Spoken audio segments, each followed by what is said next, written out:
take one. Alright guys, what's up? I'm building a streaming and gaming rig for a guy, I don't know his name, and that's what we're doing tonight.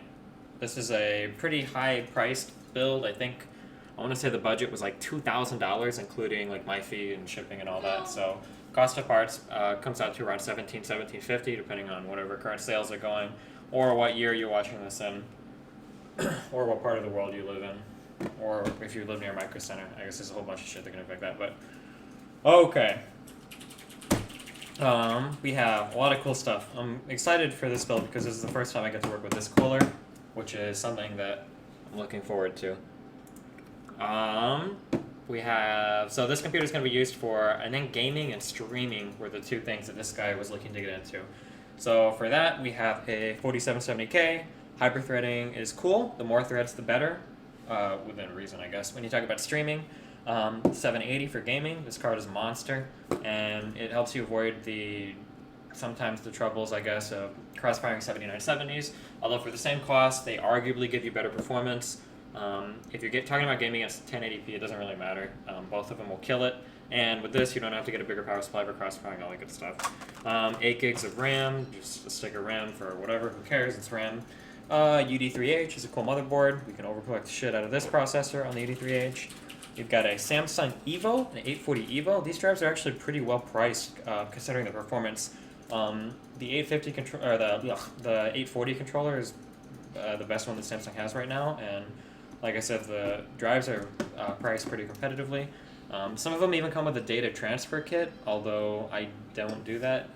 I've never used one before, but I mean, in the commercials, the old lady who's supposed to be the caricature of a housewife has no trouble using it to transfer things, and she says, and I quote, "I feel like a computer expert." So I'm guessing it's probably pretty easy to use if you go that route. There's a 2 terabyte hard drive for storing media files like pirated music, pornography, and other horrible stuff. You've got a DVD drive here. I don't know why people still use these. Actually, I'm not even sure why I have that in this build, but some people like them and they can be nice to have. And we've got a legitimate version of Windows 8.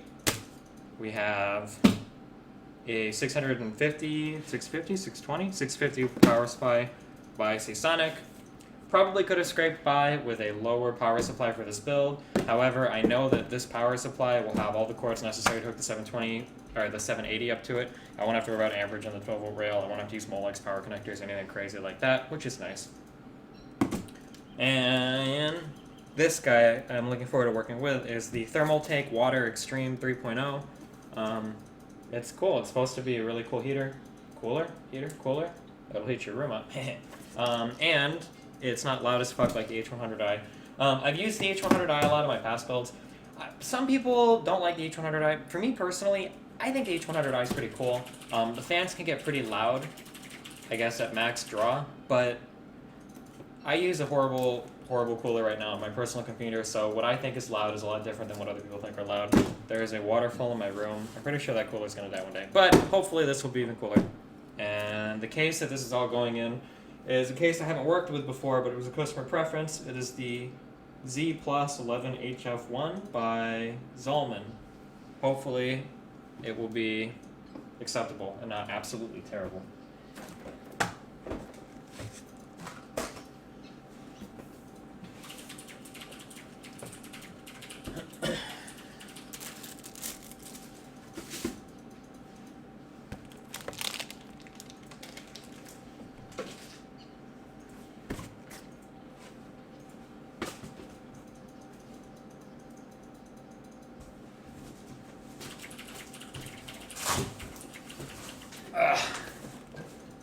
Everybody has different preferences in regards to how they build computers.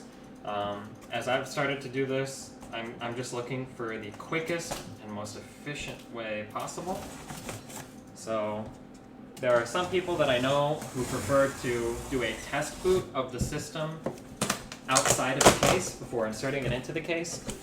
I guess it's okay. In my opinion, I feel like you're just setting yourself up for more potential problems if you mess something up in inserting it. I don't know. I don't do that. I like to put everything in the case because I'm manly as fuck and we do things right first time around.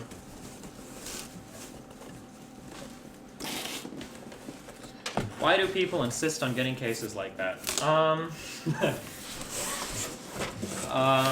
Give me a moment so I can think of language that doesn't insult my customer.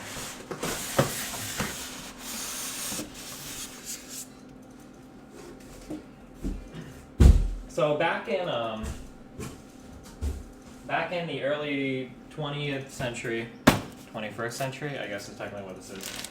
In like the mid 2000s, like that decade, like 2005, 2006, there used to be this really cool, I say cool, but the trend was I want cases with lots of mesh, and I want them to look like they're off like an alien, not an alien ship, like a rugged industrial space venturing human ship or something. And like that's where you saw like all of the Cooler Masters come out, like those half cases. And I'm not gonna lie, I'm guilty of that. I used to own a half X case, and like that kind of like black mesh style was like super awesome to everybody. And I guess some people still like the way it looks. For me personally, I'm not as big into that look anymore, but to each their own. I mean, it's your computer, it should look how you want it to. And the guy that got this is obviously into it. What is this? The top of the case has stuff over it. I almost thought that was an LED, like or an LCD screen, which would be fucking awesome, but I don't think it is. Could it be? No way, dude. There's no way. Nah, there's no way. It's something. We'll figure it out later. Two handy tools, knife and screwdriver. Screwdriver should be something big you can get your hands around. Some people have like those little glasses screwdrivers or whatever. Fuck that shit. That's a pain in the ass to like twiddle with your. I have small hands and they're a pain in the ass for me to use. Just get a big one. You get a nice grip on. Nothing that you work with inside of a computer needs the super small set of screwdrivers.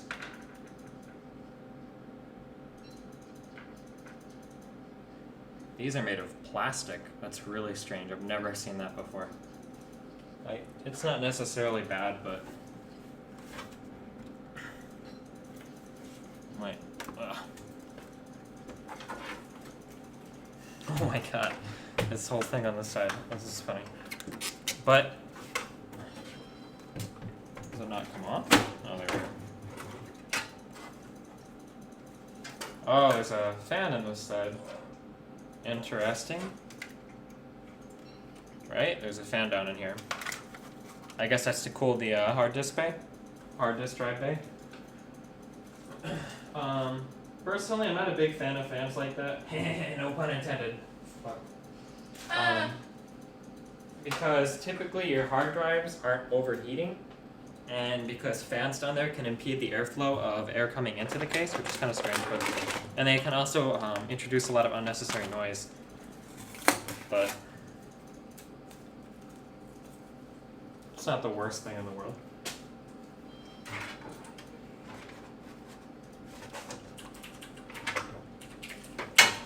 I have space to route the cables, which is good. No grommets, which is interesting. But I guess so be it.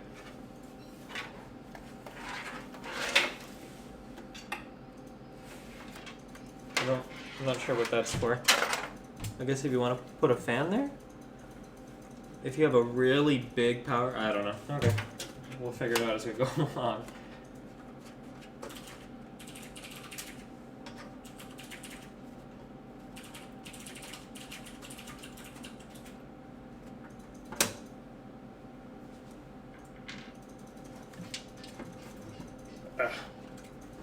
Side panels are pretty hard to get off.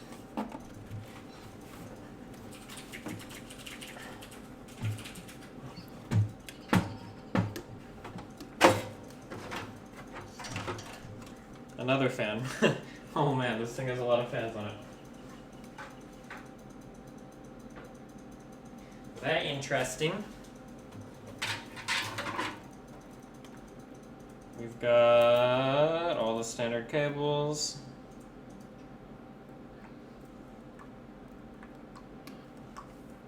Our headers for our motherboard and all that jazz.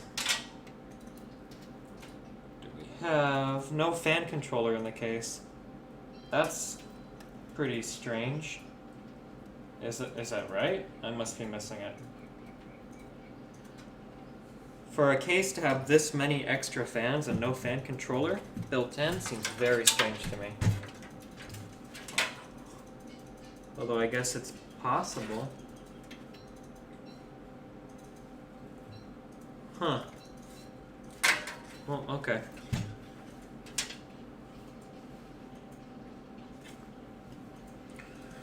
What?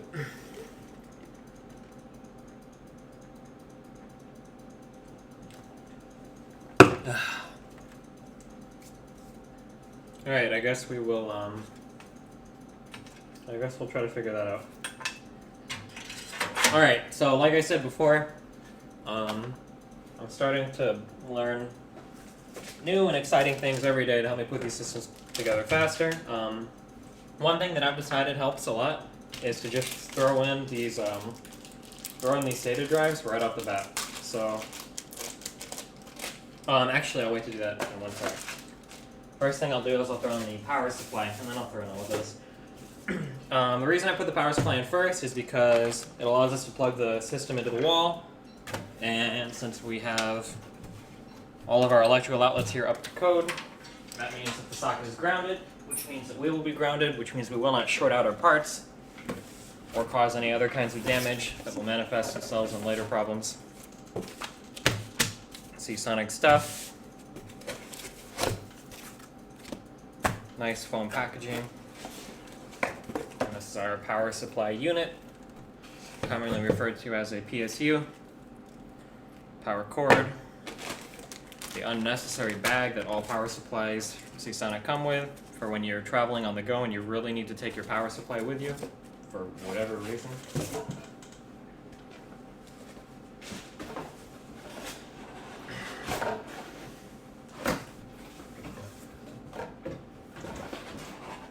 If you break down boxes as you go and you throw them away, you will be much happier than if you wait till the end. You'll be really surprised at the end how many boxes you'll have laying around.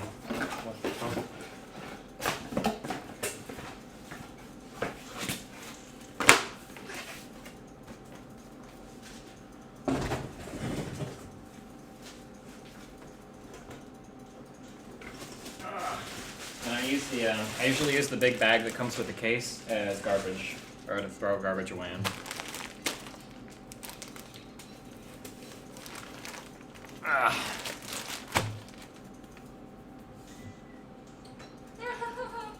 Run!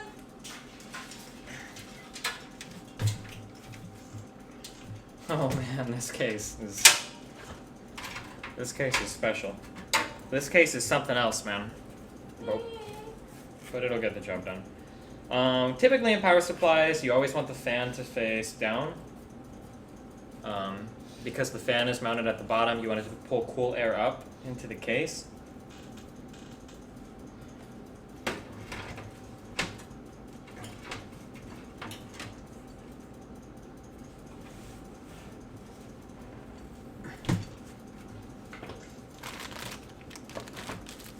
The power supply, at least from Seasonic, will always come with screws. Ouch!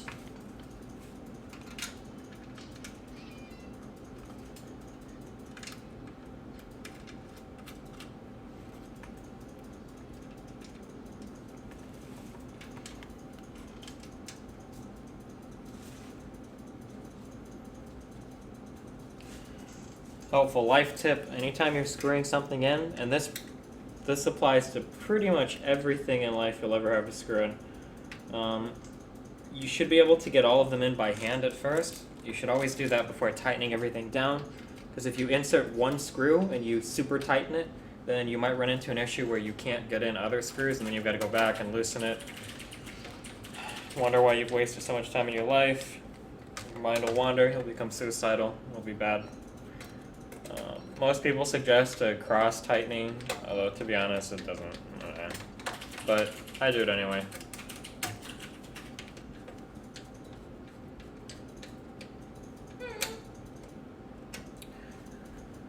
This case is, I'm not even sure what this case is called. You can refer to the part list. I'm not even sure what this case is called. The Z something. It's not the chipset, it's not the Z87, but...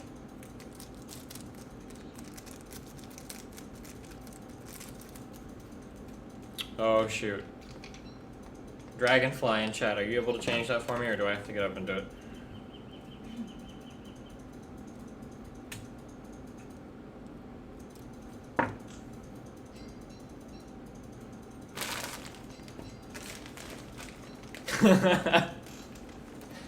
Oh shit.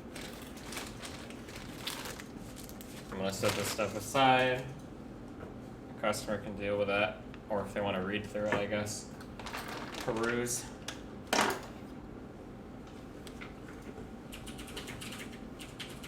man.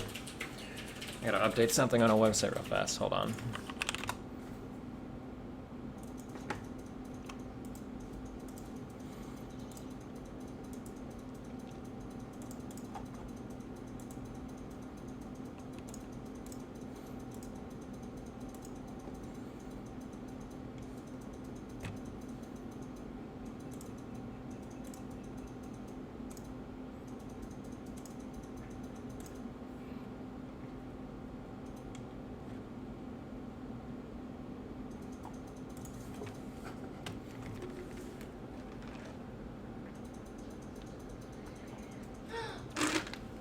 I got a bunny. Alright, sorry.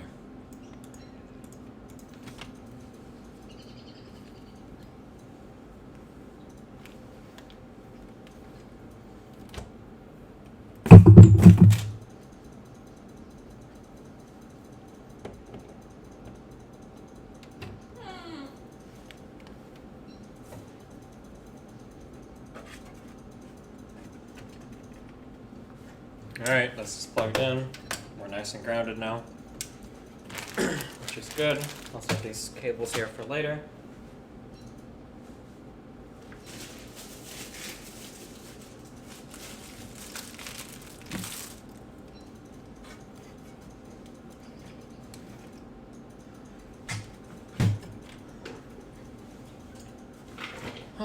Like I said before, I'm going to throw in all of the external drives right now. So the hard disk, the solid state drive, and the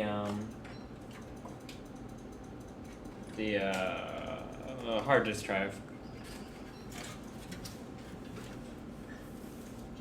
If I can figure out how to open the front of this case.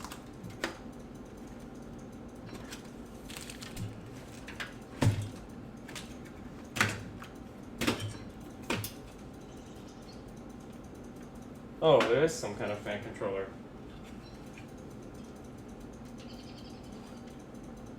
I wonder where it gets power from.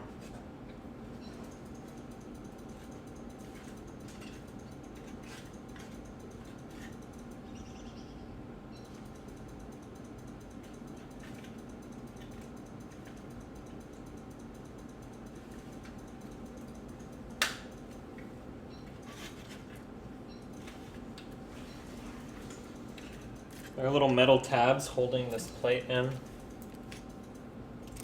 gonna bend them back with a screwdriver.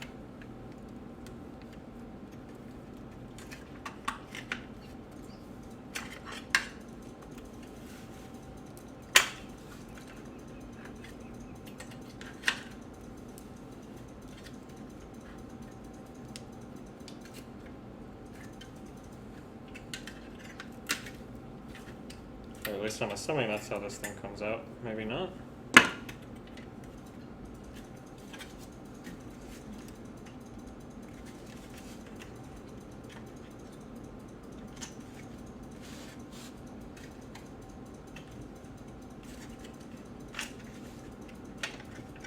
Oh, there we go.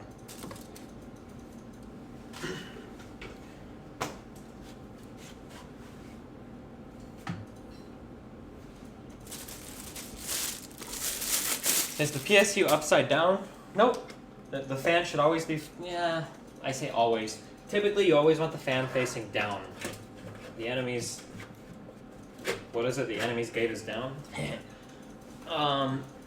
You always want the fan facing down so that it's sucking in fresh air from the bottom of the PC, rather than facing up and drawing in hot air from the graphics card.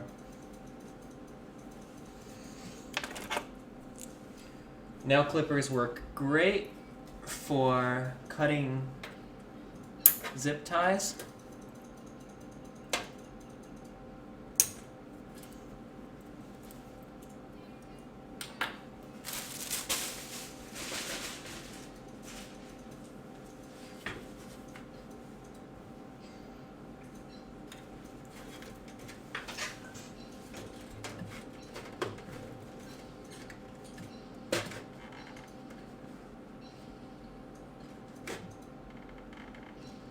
Oh man, what? Oh, I guess this just sticks out. Never mind, that makes sense.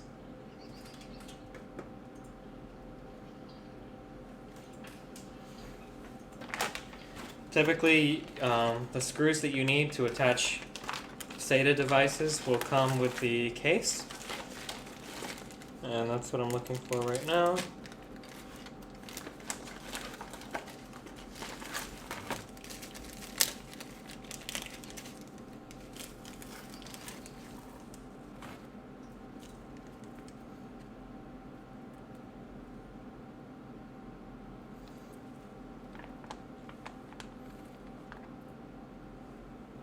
Typically the screws for the disk drive will be very, very, very small. Ugh.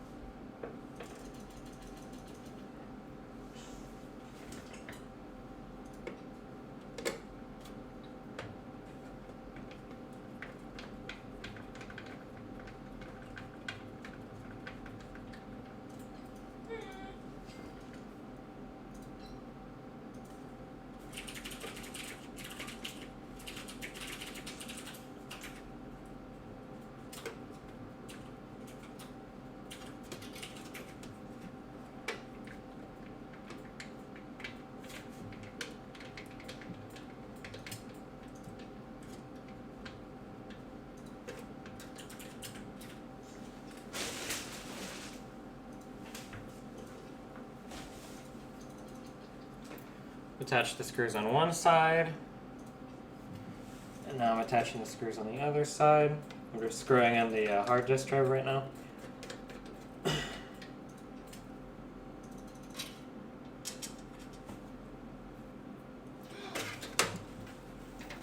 Probably scoot this over a little bit. There's not much to see there.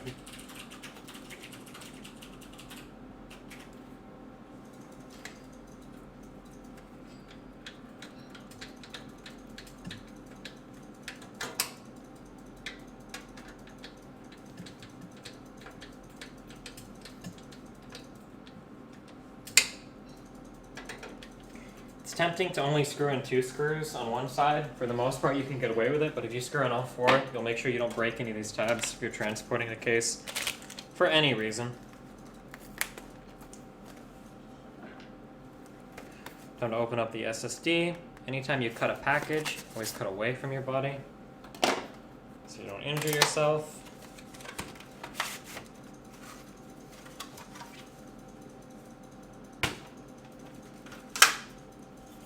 Got our sexy little solid state drive.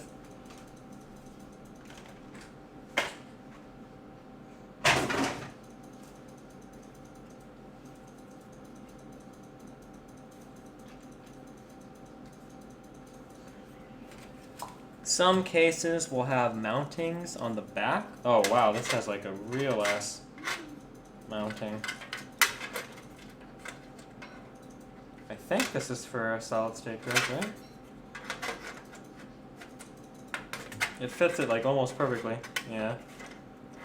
Personally, I'm not a big fan of mounting systems like that. You're already gonna have a lot of cable stuff back here. I don't know why people don't just use the bays included. Maybe I'm just an asshole, but that's how I feel personally. However, I don't know how these bays work. What's going on?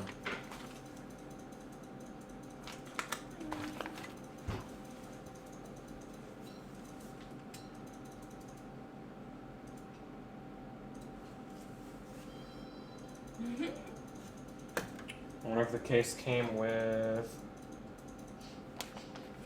Oops.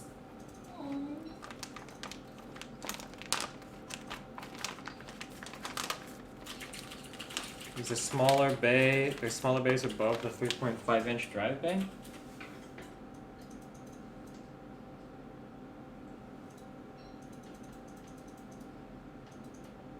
What?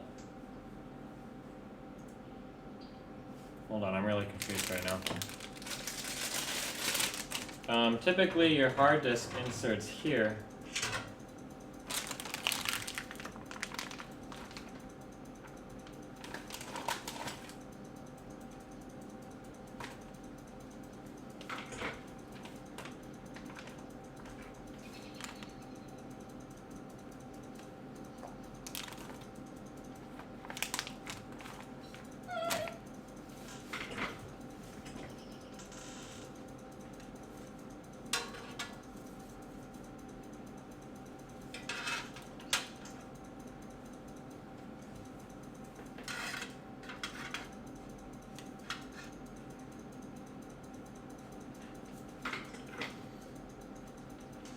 Oh, I'm really confused. Let me check the book, 1 sec.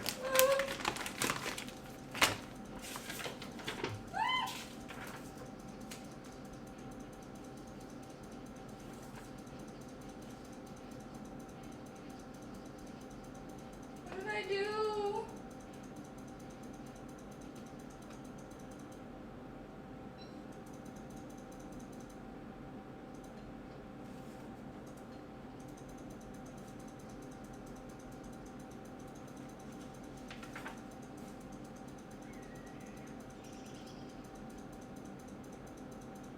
Oh shit, this is weird as fuck. Alright, I think I understand.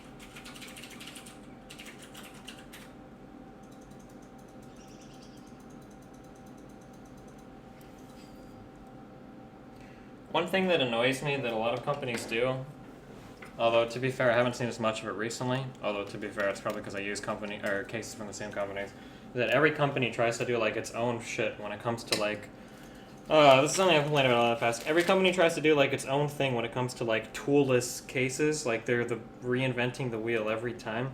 I really wish a company would just choose like a way to do cases and then be done with it.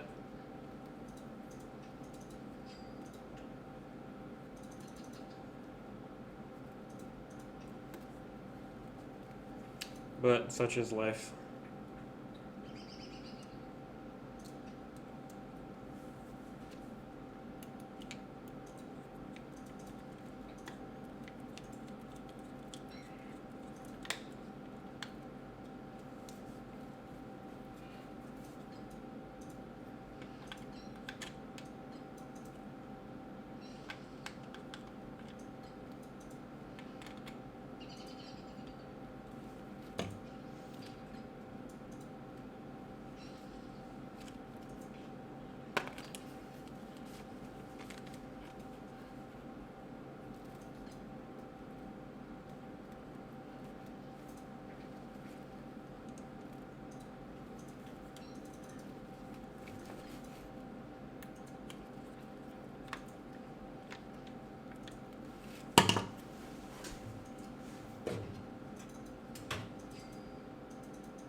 Oh my god, what?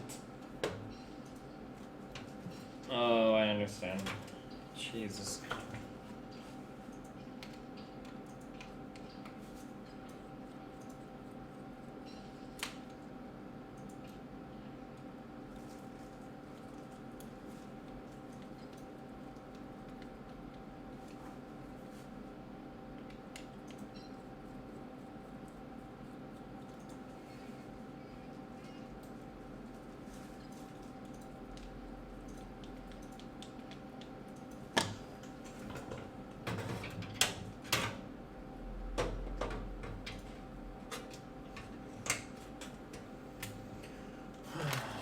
Hard drive is in.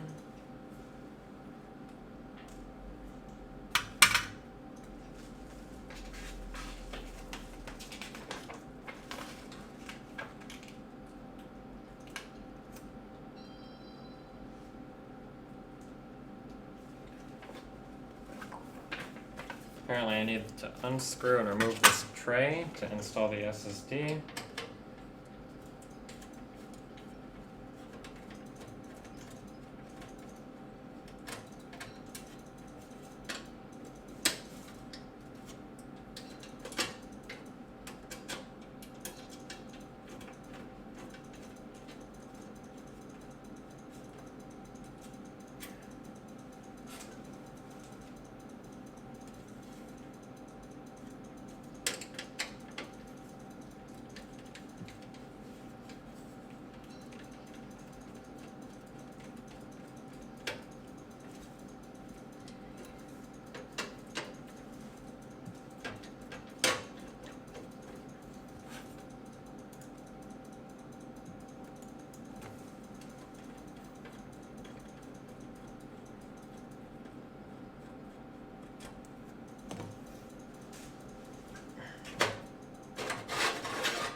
Holy shit.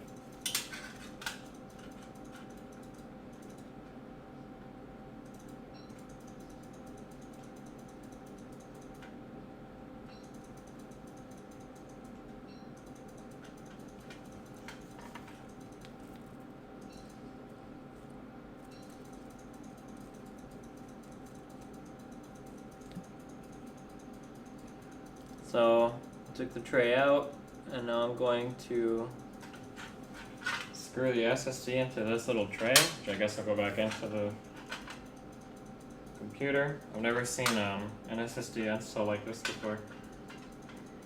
It's not necessarily bad, it's just interesting.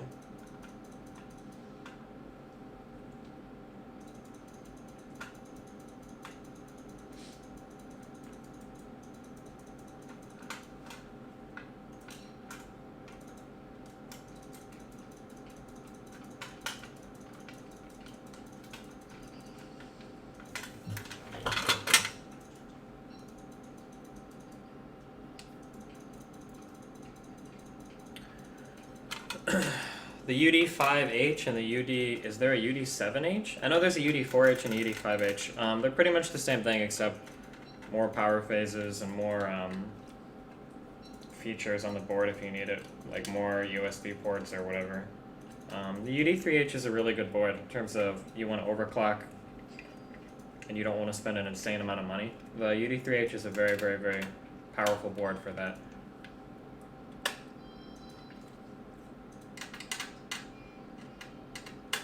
I think I've used this board actually in all of my overclocking builds.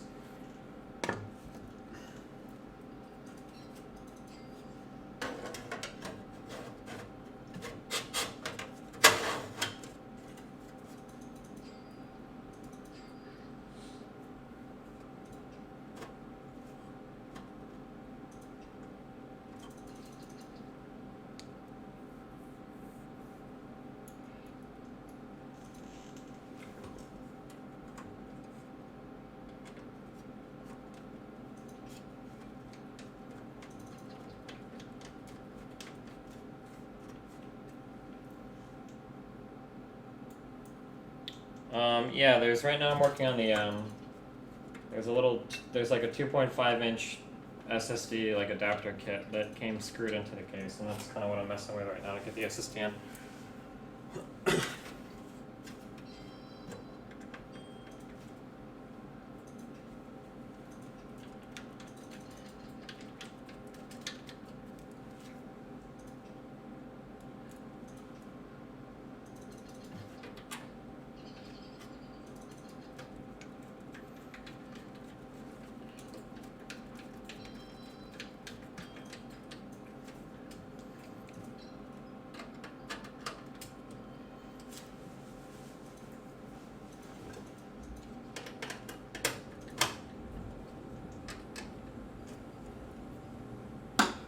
Alright, we have all of our accessory drives in, right? All of our SATA drives. I should be able to reattach the front of the case. I don't see any reason why that needs to come off again. Making sure to plug the, you can see that there are fans that go, fan cables. They need to be plugged in.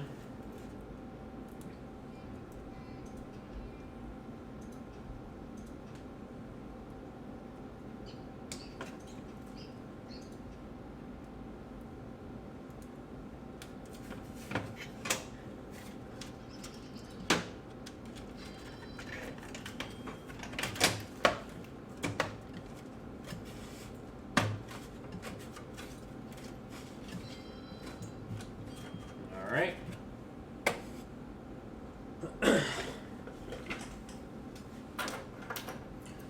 This is a non-modular power supply.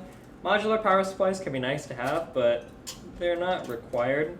This one is a semi-modular. Semi-modulars are fine because you're going to use the cords anyway, except for one of like the 8-pin connectors or whatever.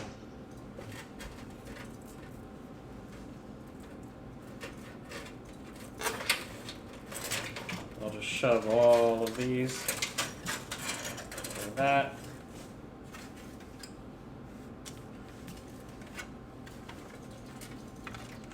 And I'll set this down here.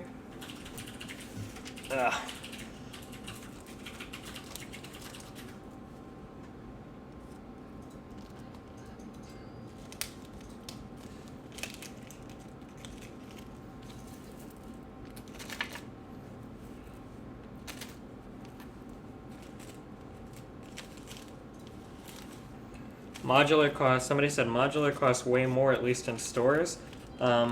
Unless you live near a micro center, you probably shouldn't be purchasing computer parts in stores, especially places like Best Buy or anything like that, or Walmart or wherever else you might go, because the markup can be quite high and the selection is pretty poor in stores like that. Alright, I don't think I'll need that manual again. And this is all stuff that the customer can deal with. We'll probably need these screws later.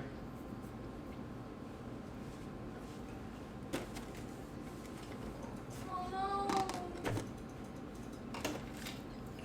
Next, we're going to work on the processor. I'm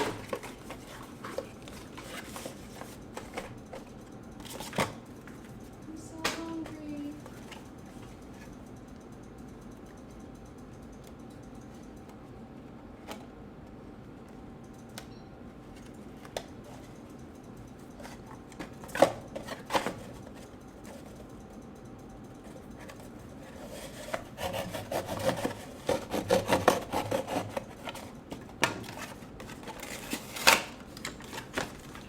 Break it out of the box, I can throw it away.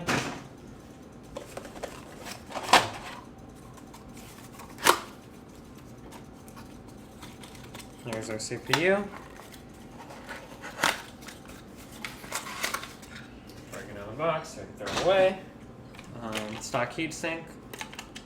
Don't really need this. Typically I throw those away, but I'll hang on to that one for now. CPU. I've talked about this like 50 trillion times before in the past, but if you want to know how to delid a CPU, I've got an amazing video. I've got an okay video with information in regards to how you go about doing that. I personally, if I'm doing a build that involves Haswell or Ivy Bridge, I will delid every single CPU, unless you're not overclocking, I guess, because there's no reason not to. Why would you not delid? There's no reason not to delid ever. I don't feel like moving the camera and everything.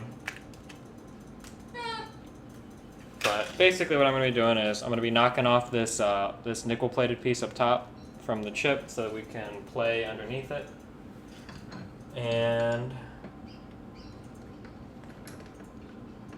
replace, or well, remove the nasty gunky glue that they have that kind of messes with the thermal connection that the chip has with the heat sink.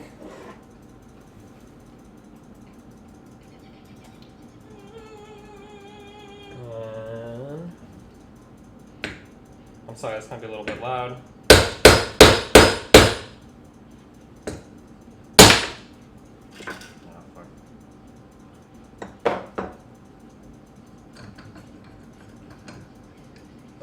If you're looking for information on what I'm doing right now or how to do it, I have a video in the description. I guess I can do that, right? And I run through like 3 chips right in a row. And you can see the process of that. This device is really weird right now. I feel like it's not centered.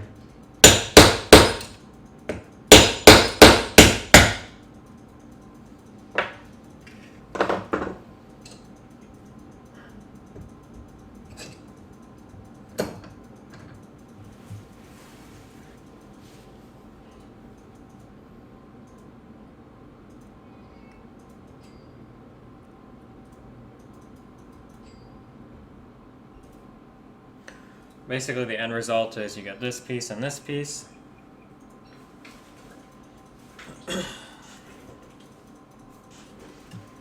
You can use a credit card.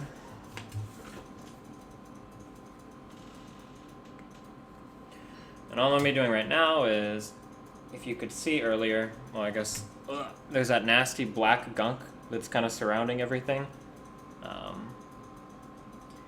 Typically what I do is on the first pass, I will go through with my thumb and remove all of the gunk.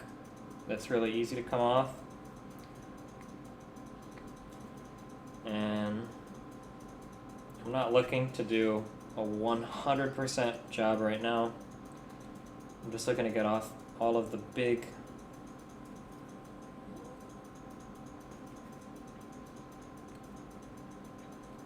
pieces of gunk right now. And once I've gotten all of the major pieces of gunk off, I'll go back with some kind of plastic credit card.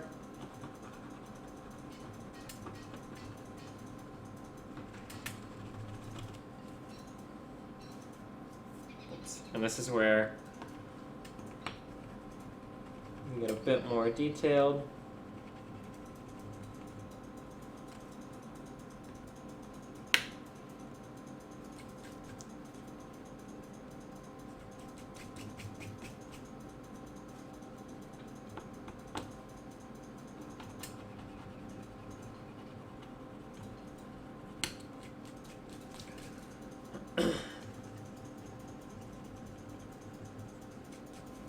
And you can see the difference between, I haven't even wiped it off yet, but you can see the difference between the side that I've cleared and the side that hasn't been cleared, right? The difference in the amount of black gunk that's there. And again, I've talked about this 50 trillion times. If you've seen any video of me doing this, you've heard the explanation. But just on the off chance that you're new to this, the reason why we do this is because the temperature gains by doing this are astronomically huge. Typically when you talk about doing hardcore overclocker stuff like, buying 50 million fans or like standing down the CPU heatsink or your own heatsink or doing direct-to-die cooling, there's a lot of crazy things you can do that require a lot of effort.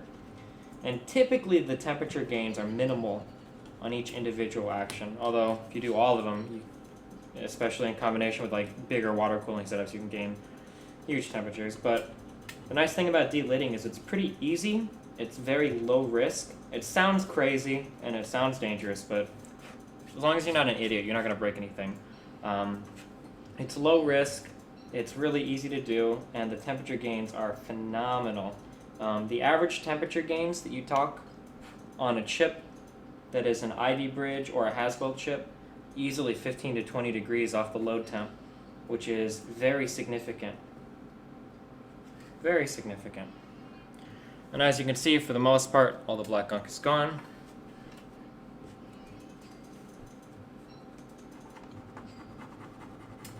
And now I'm doing the same thing with the IHS.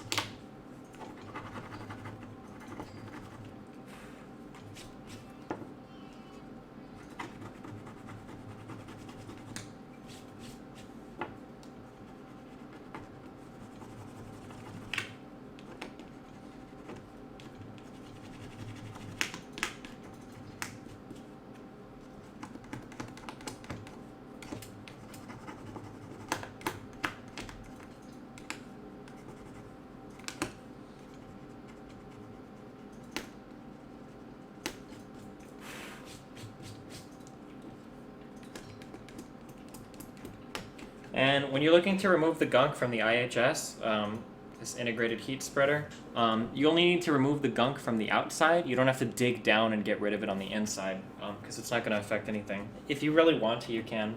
I mean, it's your time, but there's no reason to. In terms of functionality, you're not going to gain any temps. No massive gains by doing that. Or no gains at all. You won't gain anything from doing that.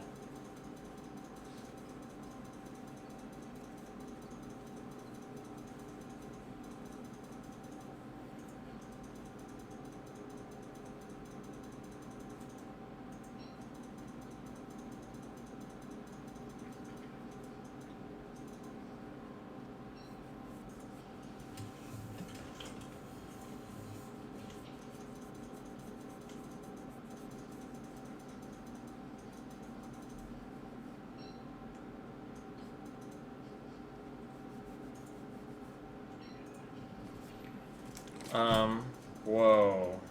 I just got way more of that than I intended to. The percentage of this alcohol is 91% isopropyl alcohol. If you can find higher, I guess that's good, but this is good enough for me. I haven't felt like I really need a higher percentage than this, at least. It dissolves really fast, so... which is the important part about using it.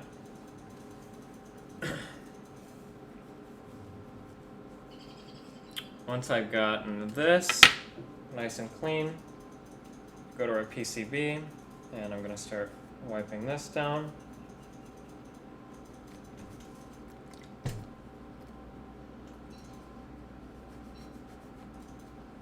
Very, very, very important. You don't want any fingerprints or any dust or breath, because your breath has vapor in it. Or something, I don't know. Steam? What would you call it? Not steam, but you know what I mean, right? You don't want any condensation or whatever collecting on the top of this. By the time you wipe this off, this should look very, very, very, very, very clean. See the reflection in it? It's very clean. You can make out shit in, right? Yeah.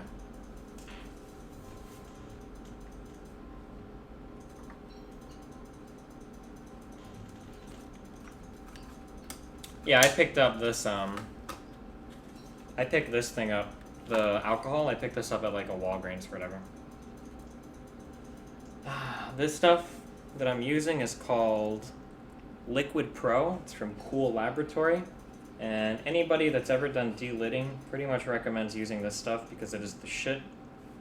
And you're not going to find anything better Oh my god. for this kind of stuff. That being said, this stuff is very strange to work with.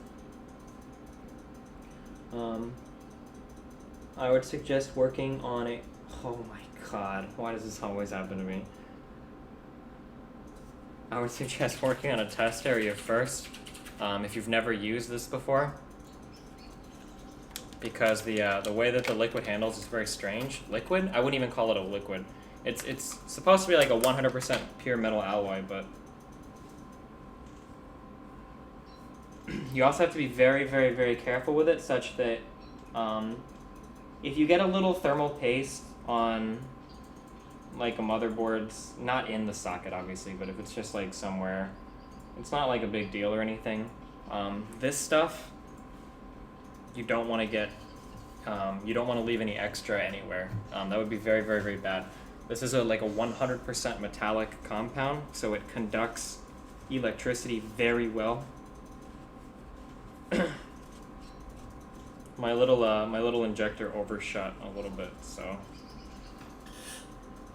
if you do that, then just make sure you've got a rag with your isopropyl alcohol. Go back and make sure you have all of it cleaned up.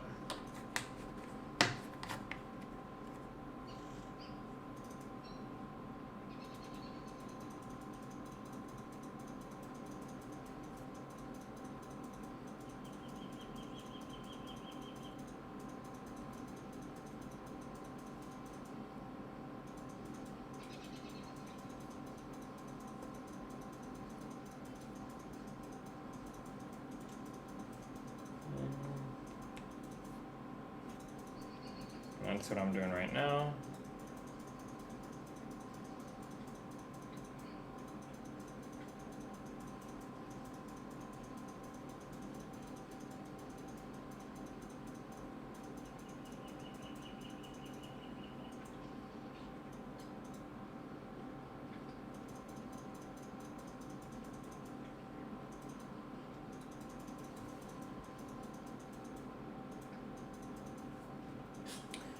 And when you're ready to spread it, it comes with Q-tips. It might seem like using a Q-tip is a bad idea because it can leave a residue behind, like the little strings or whatever. However, like I said, working with this stuff is unlike anything you've ever worked with before, unless you're into like material engineering or I don't even know, whatever weird shit.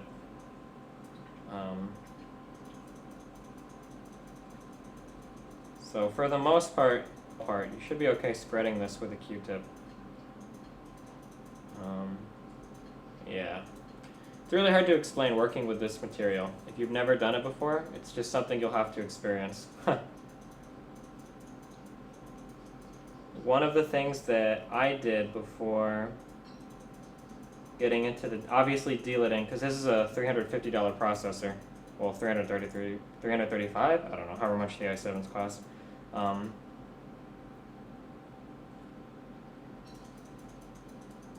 Since it's obviously scary maybe doing this on your first time around, there are older 775 socket processors that you can buy to practice on. Like when I first started doing this, I just bought 20 of them to work with. And you can get all the practice you need on those before moving on to the big boys, the expensive ones. And you can see I've got it completely covered. It's still kind of reflective, but I think you can see that it's all covered with this kind of pasty stuff.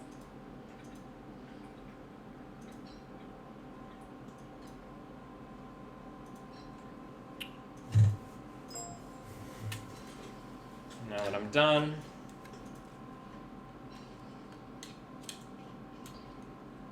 I'm going to be putting it back in the case.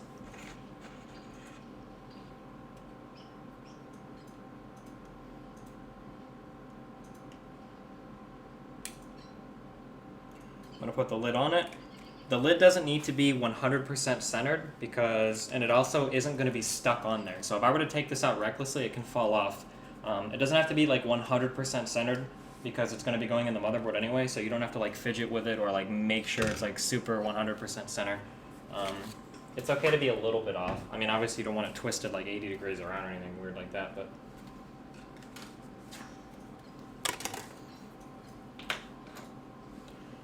oh, now that we have that done, we can get the motherboard ready for insertion.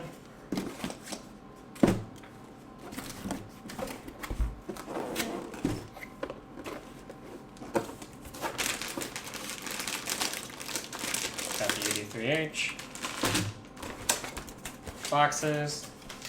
Break them down. Throw it away. Manual. Press where I want that. Throw it on the side. Got the I/O panel.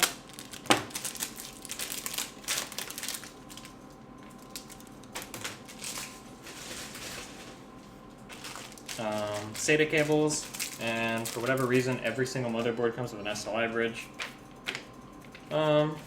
Instruction booklet.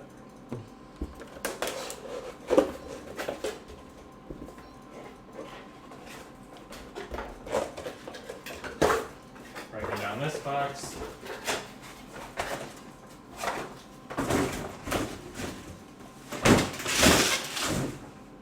I didn't do a good job of breaking that one down, but I don't care. SLI bridge.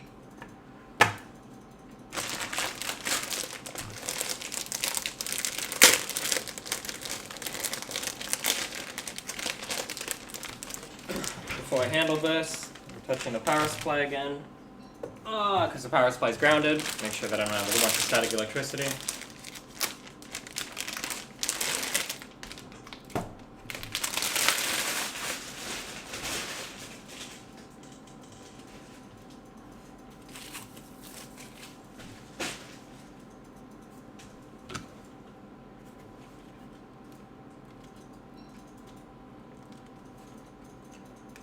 And the first thing I'm going to do, just to get it out of the way, is I'm going to pop my CPU in here.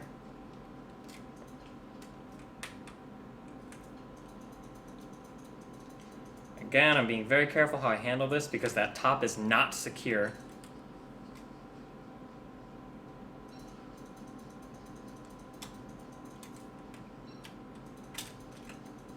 And you can leave the black thing in, it'll pop off once you drop the hammer.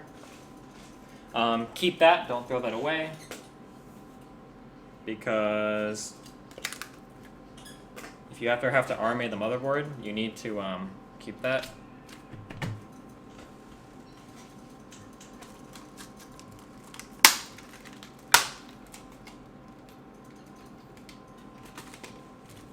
I'm going to throw on the stick of RAM. And this one stick is 8 gigs, which is plenty enough for, well, really for almost any machine today.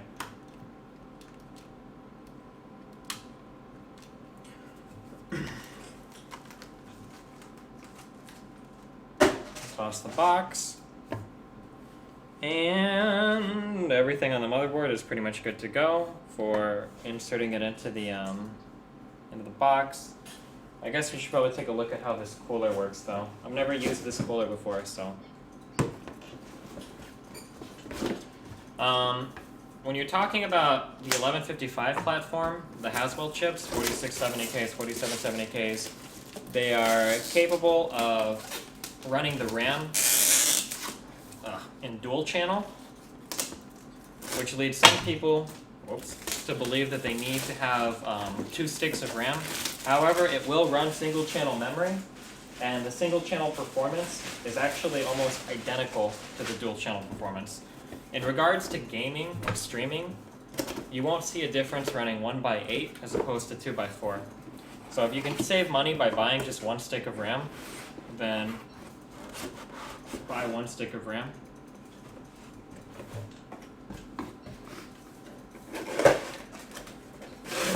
Somebody in chat said, did the buyer say what he will be using this machine for? Because $350 CPU with 8 gigabytes of RAM is funny to me. It might seem funny, but there's really no reason to have more than 8 gigs of RAM. There's very few people that will take advantage of more than 8 gigs.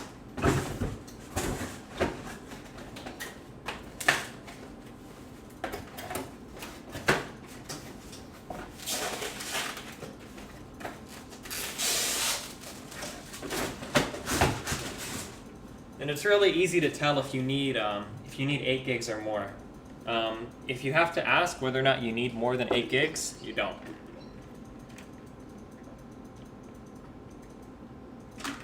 Guaranteed. Well, not guaranteed, but 99.999% of cases.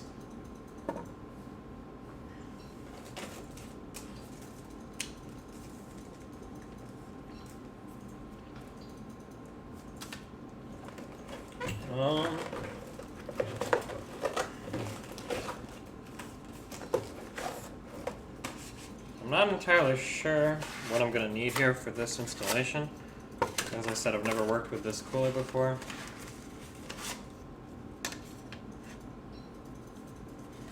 Hover around 7. Somebody in my chat said they hover around 7 gigs of RAM usage with 140 tabs open. Holy shit. I don't know why you would have that many tabs open ever, but that's your prerogative.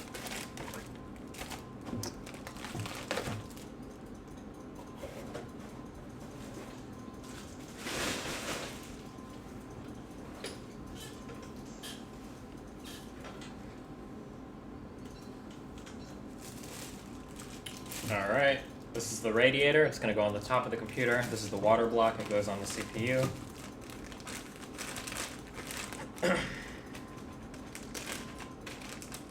This is our mounting bracket bullshit.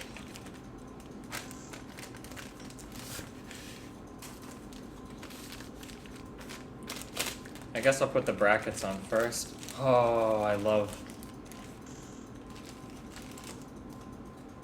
these mounting systems where you can actually pop in where the screw goes instead of like the H100 bullshit. Oh, this is cool.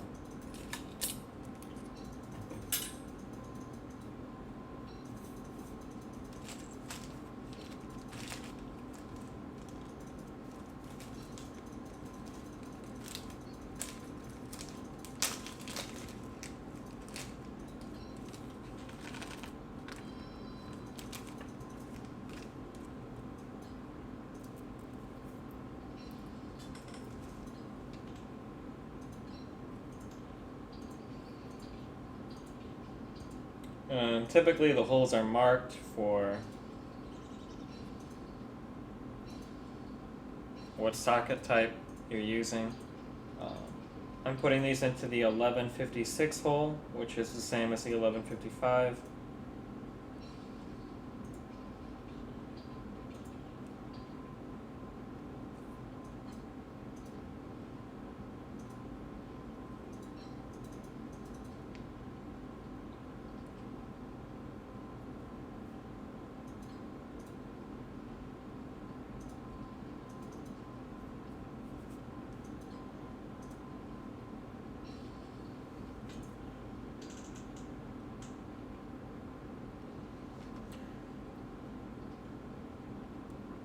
Destiny, I need at least 16 gigs of RAM. I'm looking for way more because I'm running several virtual machines for testing on it, and I have lots of tabs open too and a lot of programs, but I'm not doing games at all, so I only have an i3. Sure, although I feel like an i7 would be really nice in a system with a lot of VMs running, but I mean, you would know if you're the one running those, you would know better than I. But I feel like if you're doing a lot of VMs, having more threads would be better. The i3, I want to say the i3 is a hyper-threaded 2-core chip.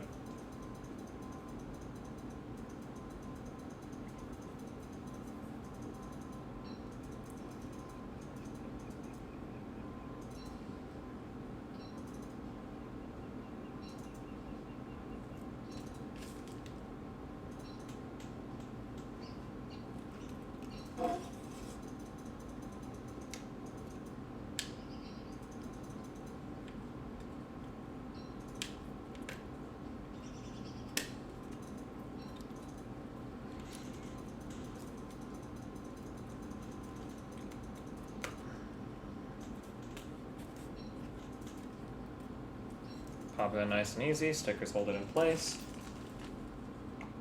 Dun, dun, dun, dun.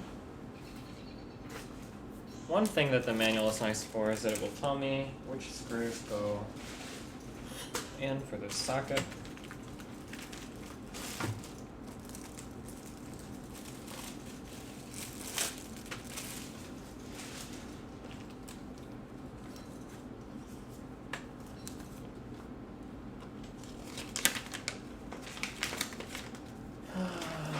This is for Intel.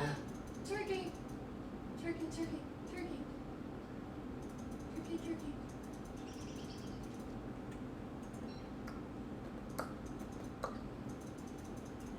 Come back.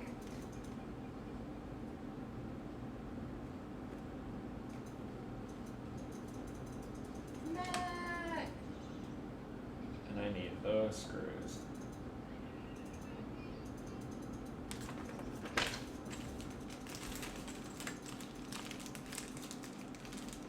I'll destroy you.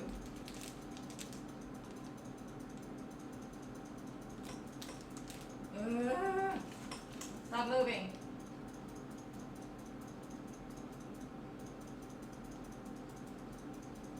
Come here. Fuck, what is the difference? Hold on. There's two screws that look really similar. I don't want to put the wrong one on because redoing screws like these is suicide inducing. For Intel, I'm using the L Yes. screws. No.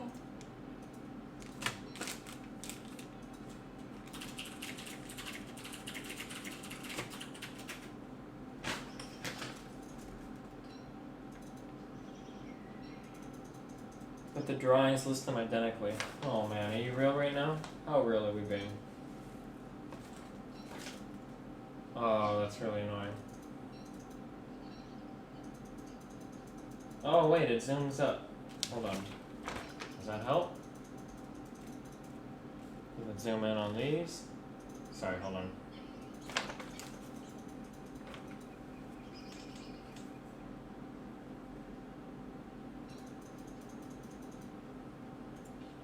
Oops.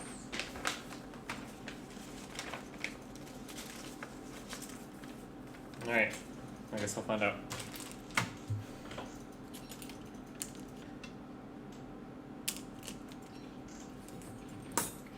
This is obviously the bracket that's going to go over this. So now we prepare this bracket.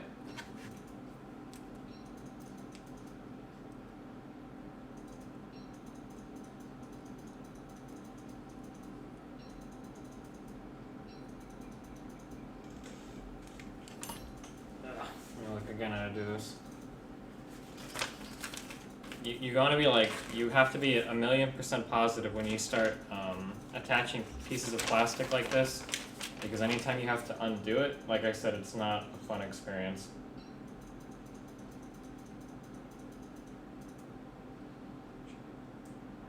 Right.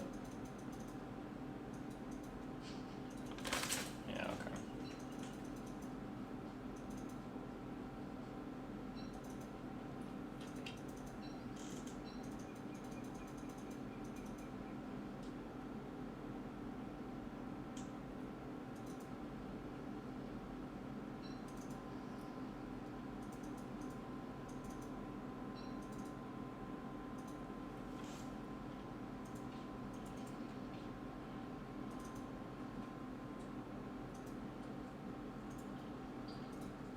Tea.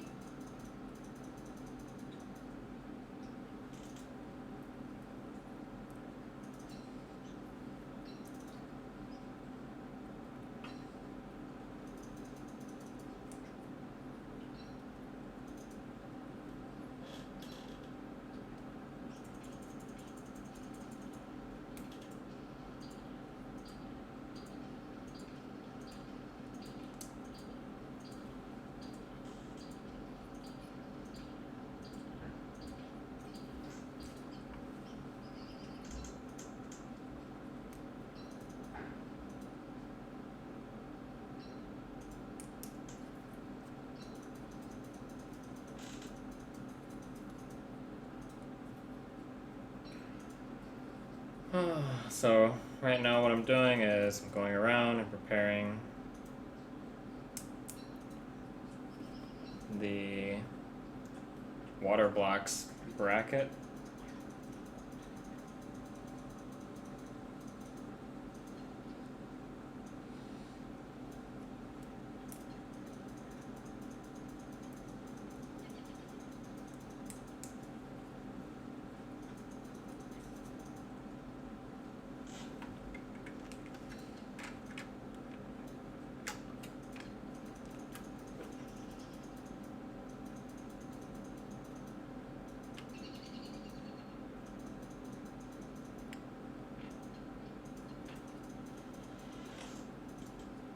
I think I am.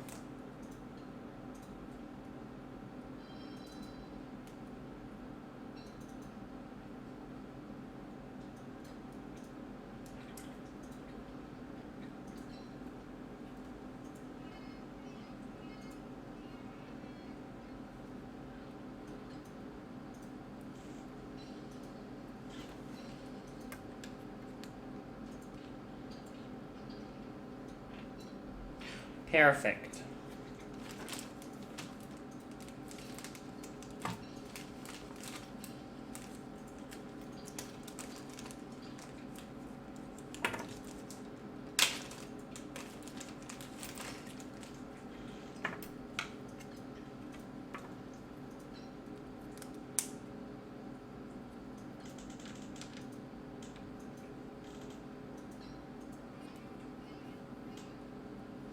Oh god.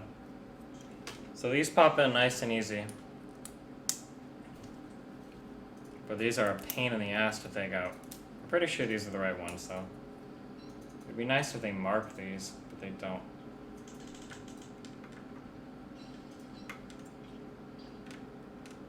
Looks pretty right to me though. Alright, so this is good to go.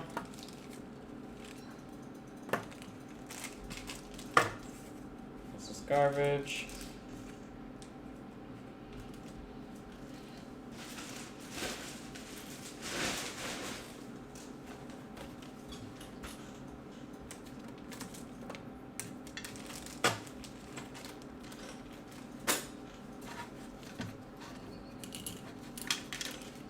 I'll move these to the side for now. And these will be used later as well.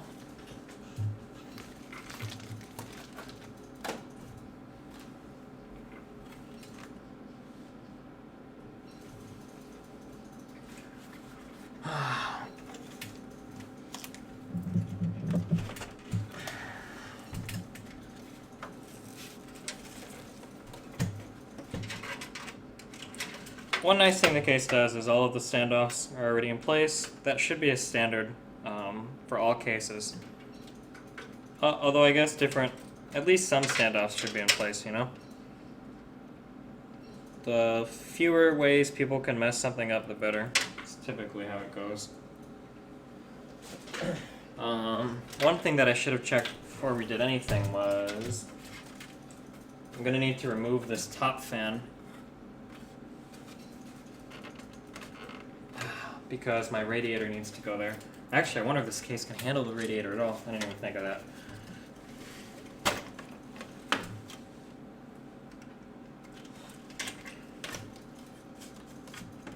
I'm going to move this motherboard over to my desk here because I don't want to break this or drop anything on it.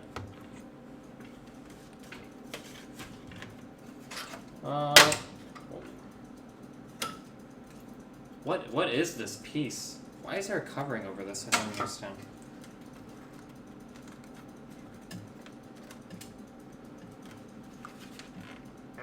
I need to figure out how to get this top off.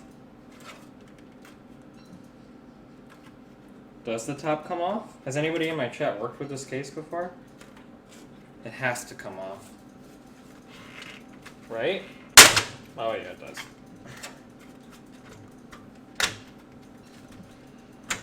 One of the things I hate working with plastic cases is because I never know if it's going to break.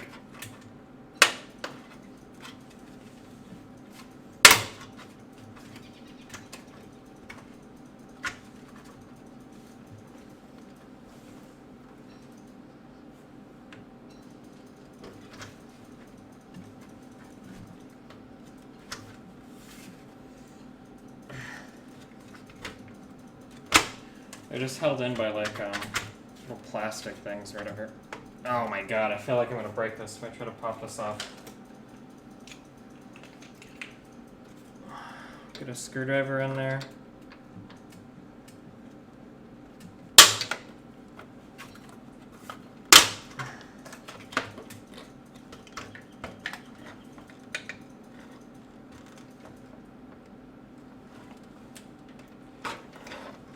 Oh, this is super awkward. All the wiring is attached. There you go. There's a bunch of wiring attached up in here, so I can't just take this off. Oh man, I feel like installing the radiator, and this is going to be really annoying. I could just take out the plugs, but that would be really annoying. Everything would be really annoying. Oh, I think I might just do that. No, I'm not going to do that.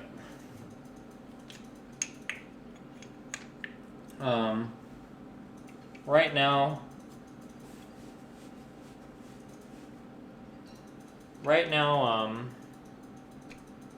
if I was responsible, I would unplug all the connectors to this and set it aside and just plug them in later. But we're going to see if we can get by without doing that, because nobody wants to do that if they don't have to. I need to remove the top fan in this case, because my radiator is going to be sitting up here.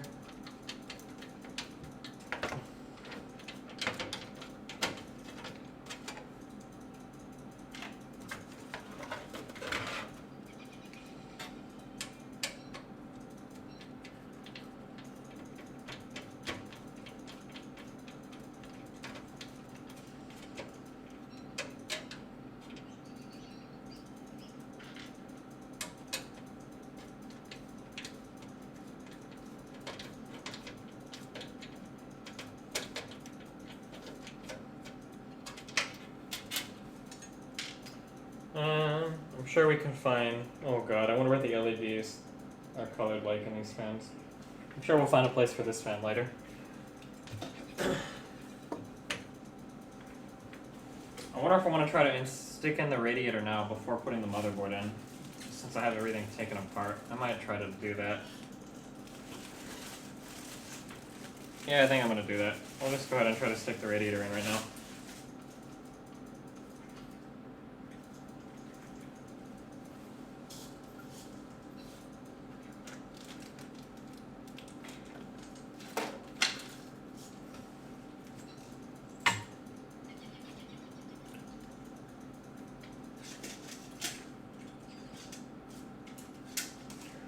So when it comes to fan placement for the radiators, or radiator, sorry, you always want the fans blowing out of the case. So they tend to blow towards the scoops. And if you can't figure that out, usually there's a marking on the side. You can see a very dim, there's an arrow there pointing which direction the air will blow. So I want to blow air up out of the case because I want the hot air to get out of the case, right? It's pretty obvious. I'm putting the fans together so that the cables come out like this, and then they can stick through the back.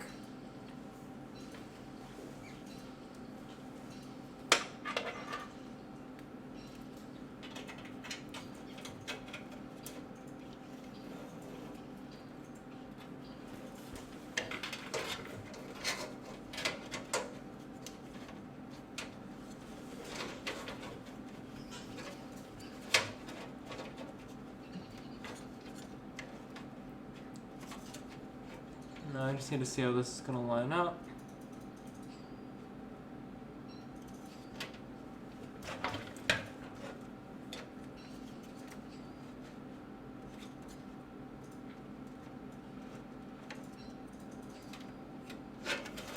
Okay.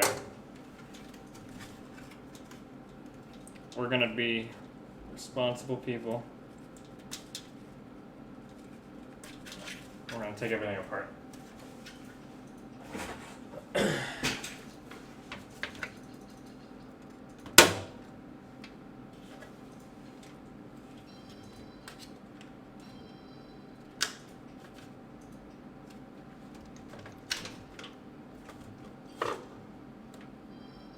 Jesus. Or at least as apart as it'll come, I guess.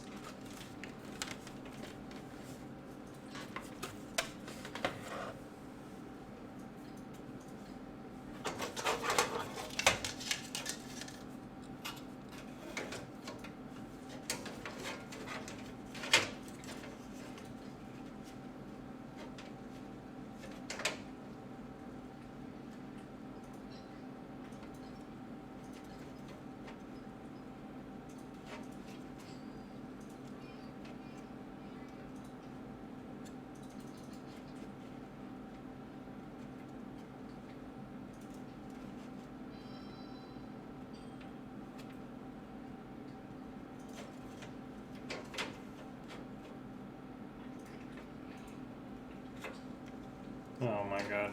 I don't think this case really supports.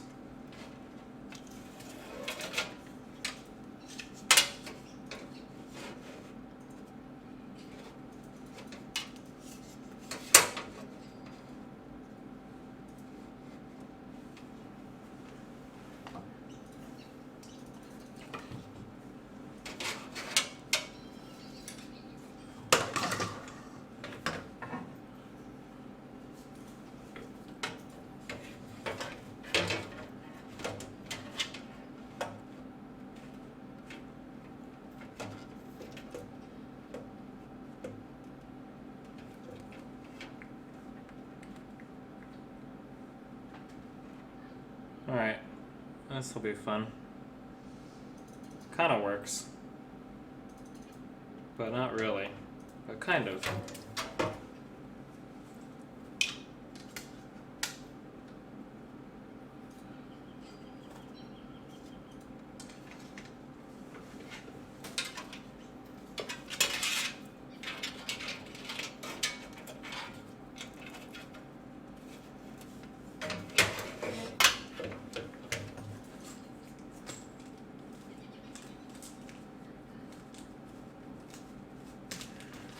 Somebody asked, do I buy the parts or does the customer ship them to my house? So the way that works is you email me and you tell me what you want to do with your build. So you want to game, you want to stream, you want to do whatever.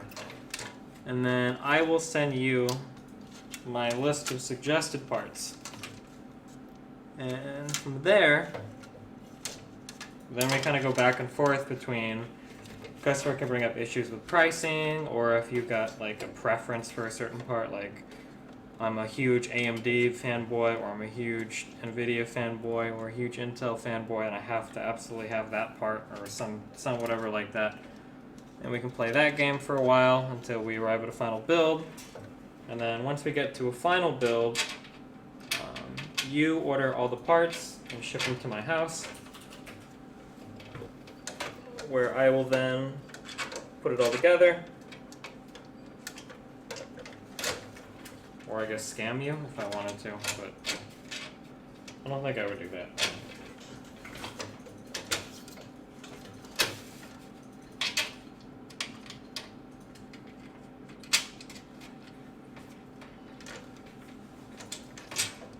I don't have enough hands for this.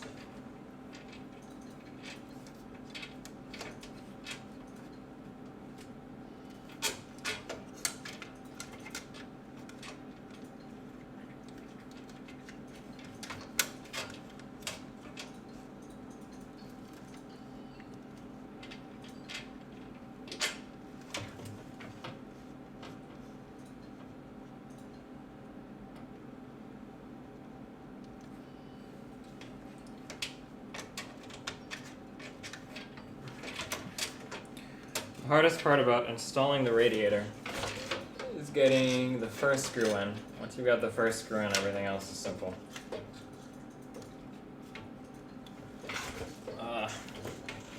All of the headers for this case, though, are like on the top right of the case. It's kind of nudging where the fan's going, which is a little bit annoying.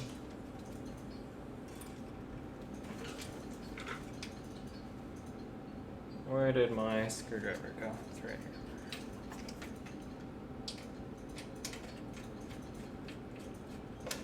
Did I catch it? Oh, no, I didn't.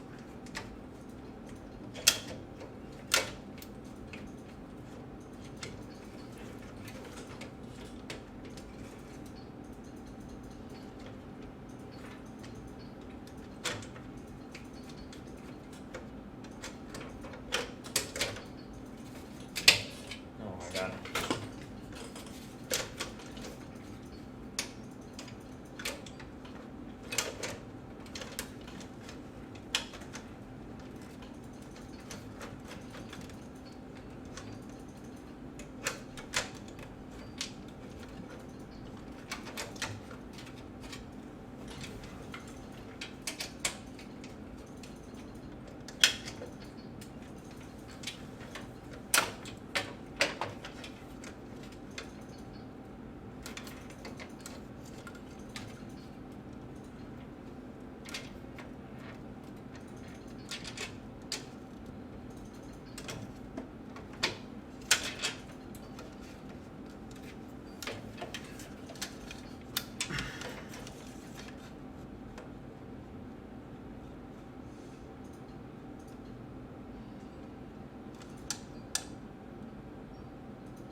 Oh, I see. Shoot.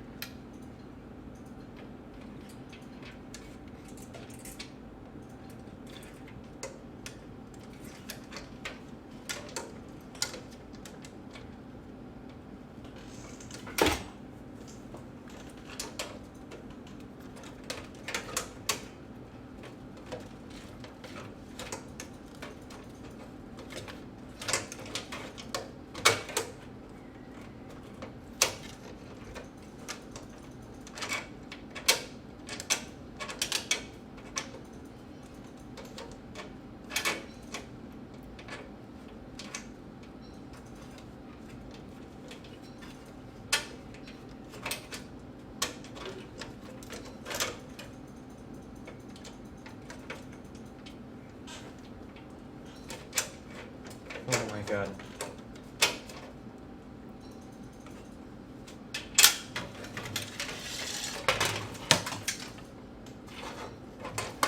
I'm gonna try laying this on the side.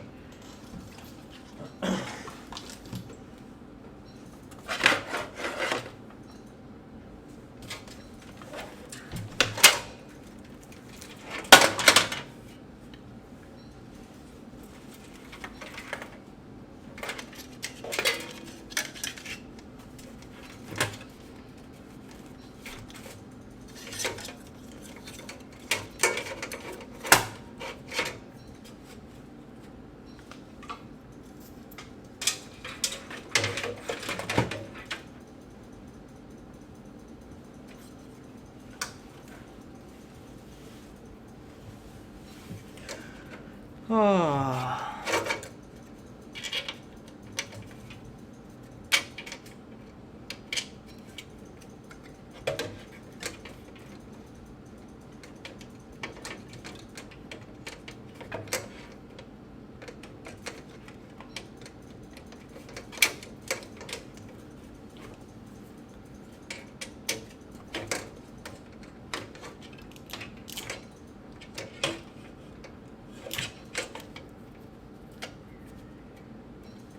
There we go.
Fuck.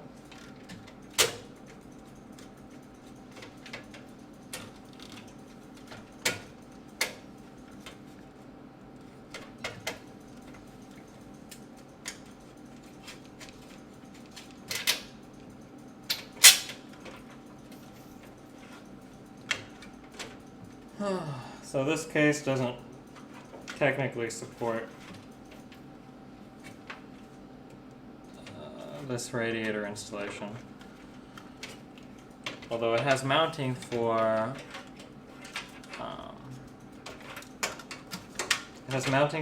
120 millimeter fan, so you can kind of make it work. It's just really awkward.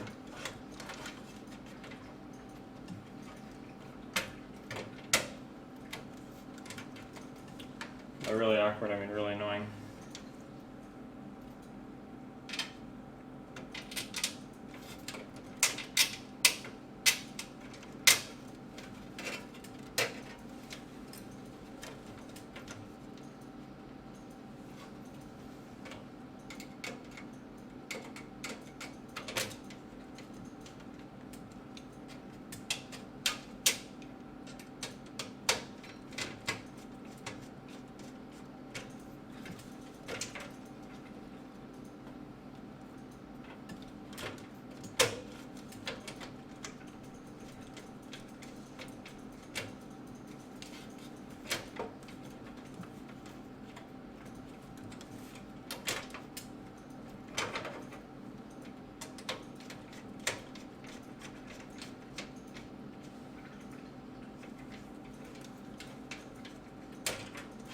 You know what I can do actually? Fuck this.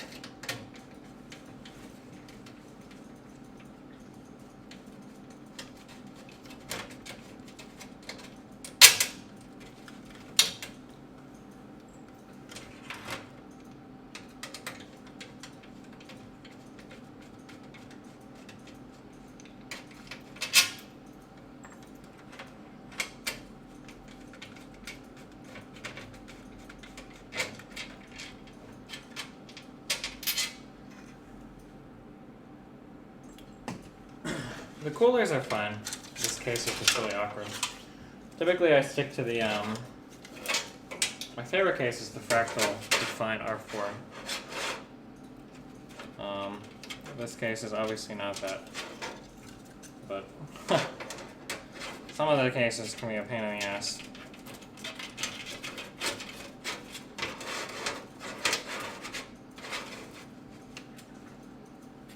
I wonder if this will fit.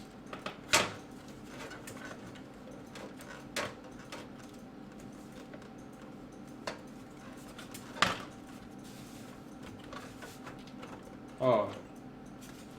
Yes? Yes. Wait, let me double triple check.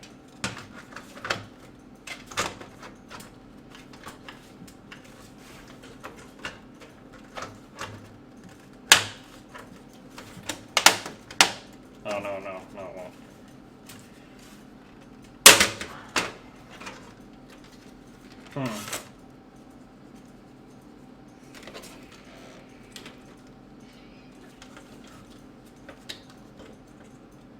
Maybe if we take off these things, do these things even come off?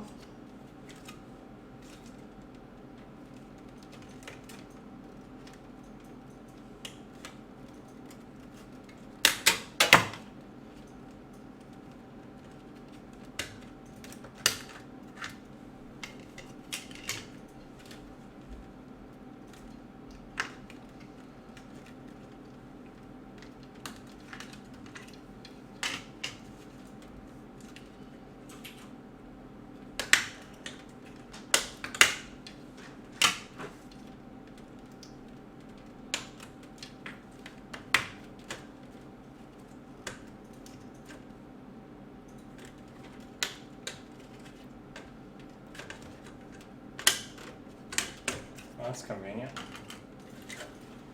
So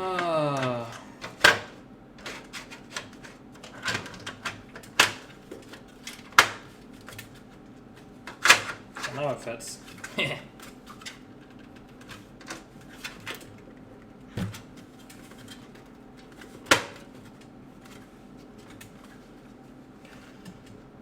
I just gotta take this off again. Holy fuck, this case.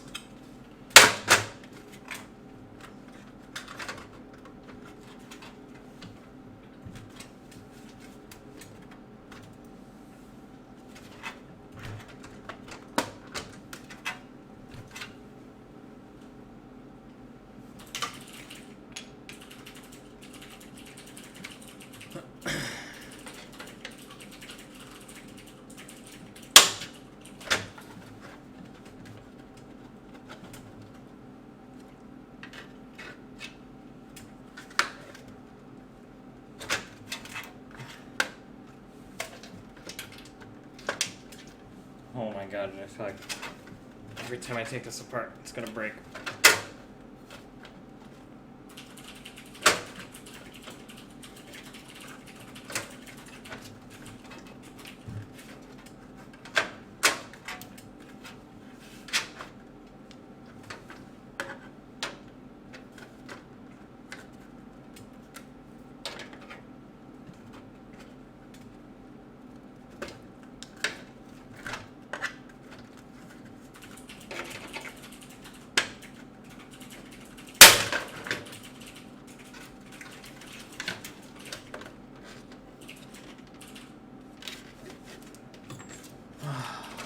Alright.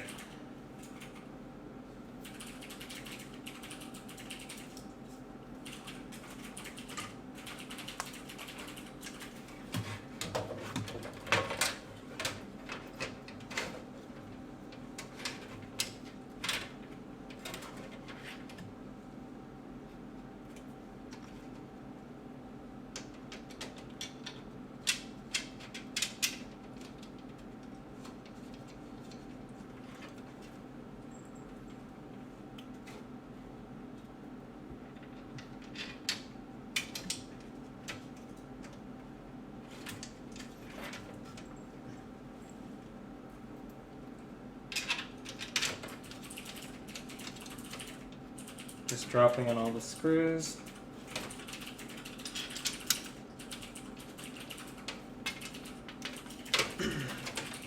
This method of installation with the fans on top is a little bit suboptimal. However, in this particular case, I'm not seeing a better way to go about doing it.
Gotta be careful not to over tighten anything.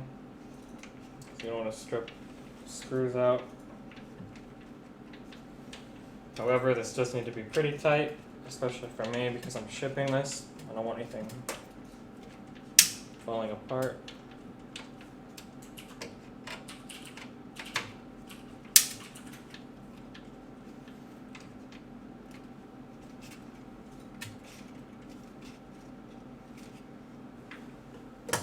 All right.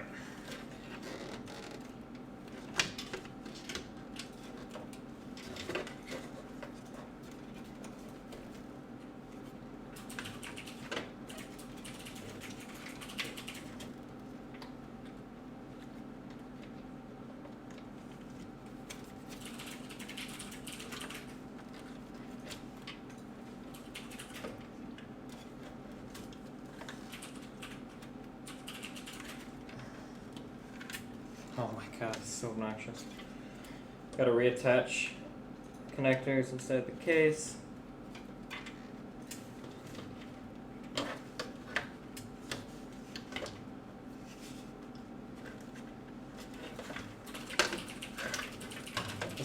This is a suicide inducing. Oh my god.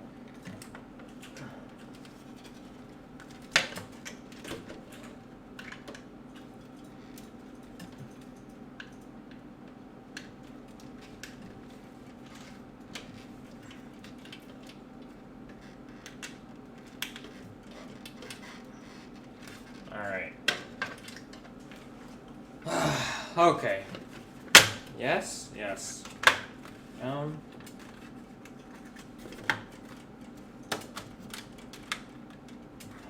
Let's get that here. Alright. This piece that I have no idea what it is goes right here.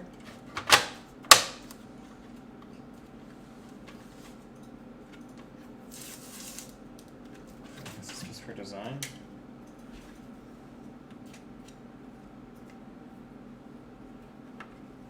Kind of drop the fence back in. Oh, you can only do that with the case. No? Okay. Well, no fins. I'm okay with no fins for now.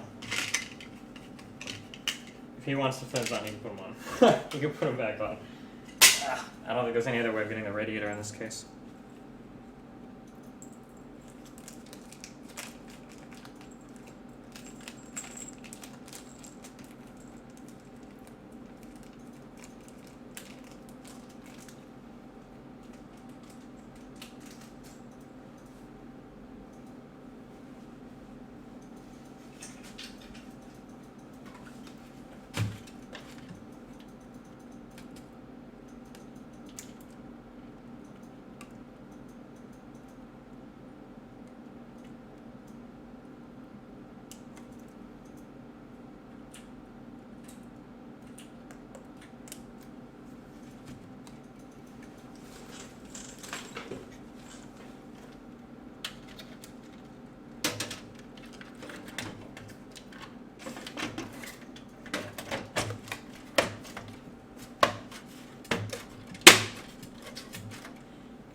Holy shit.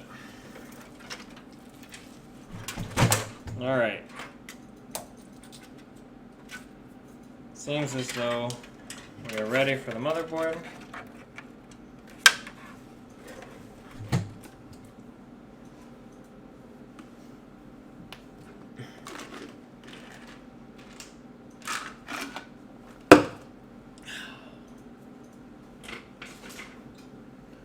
There are only 4 standoffs in the motherboard right now though, so I know there's gotta be more.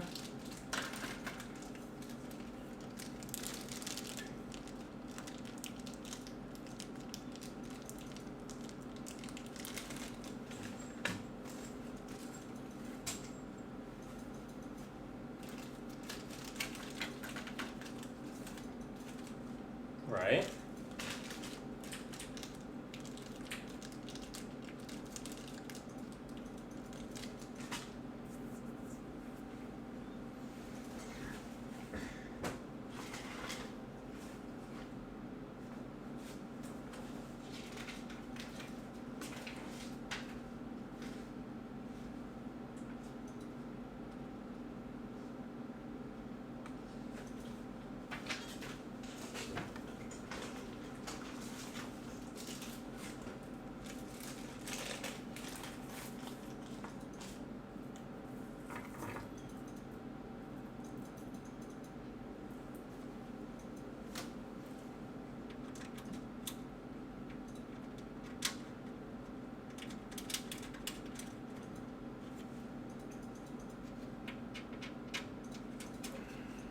As I said, there's already 4 of the things installed.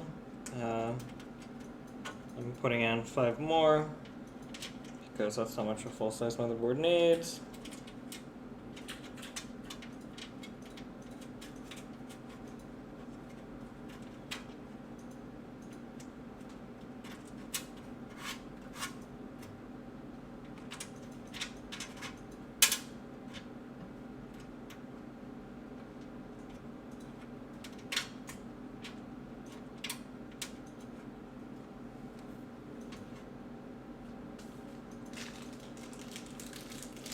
This motherboard didn't come with something to tighten the standoffs. That's pretty annoying. I don't think I've ever seen one not, or the case didn't. Typically you get an extra piece that you can put over the things to tighten them.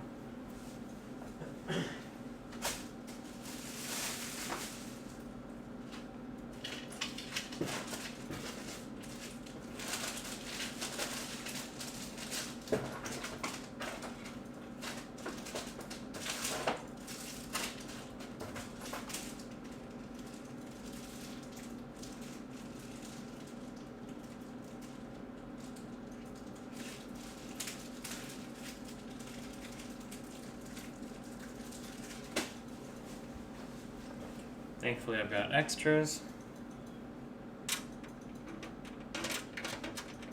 Oh my god, it doesn't fit. Is this real life?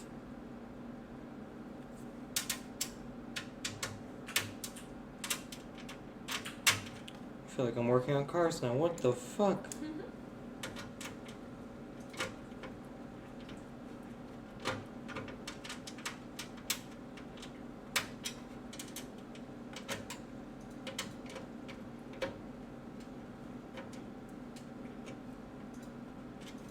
Okay.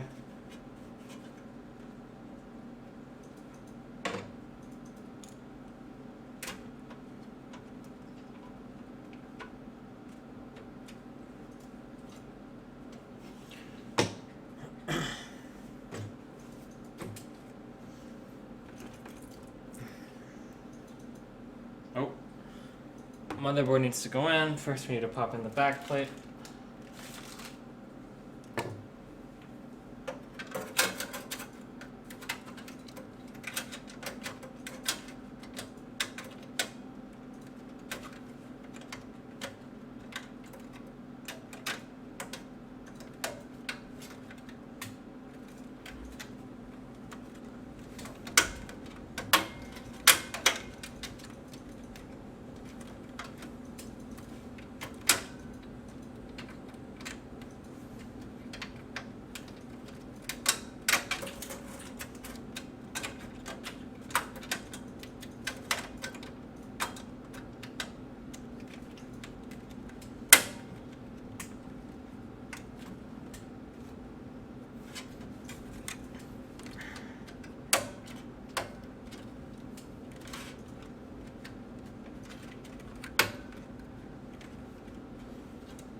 Oh, just kidding.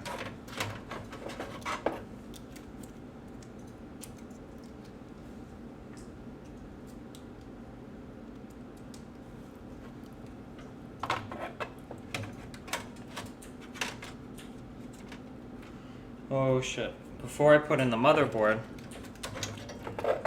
this is one of the reasons why I installed the power supply first. Ugh. Before I put in the motherboard, I'm going to route the 8-pin power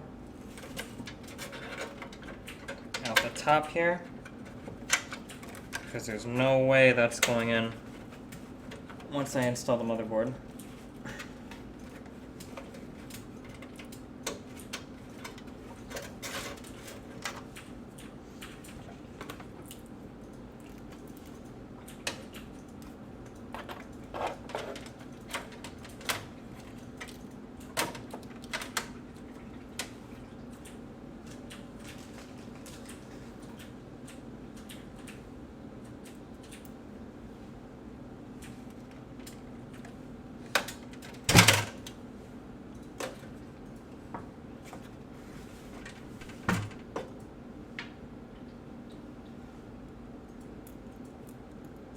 It's a little bit of an awkward surface with the power supply cords back there, but now we're just screwing in the motherboard.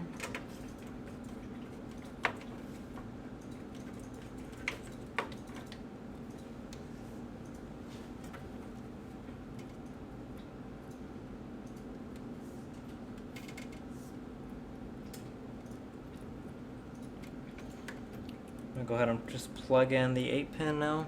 This is actually, on this power supply, it's a 4-pin plus a 4-pin.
Somebody in chat just asked, is the radiator going to fit?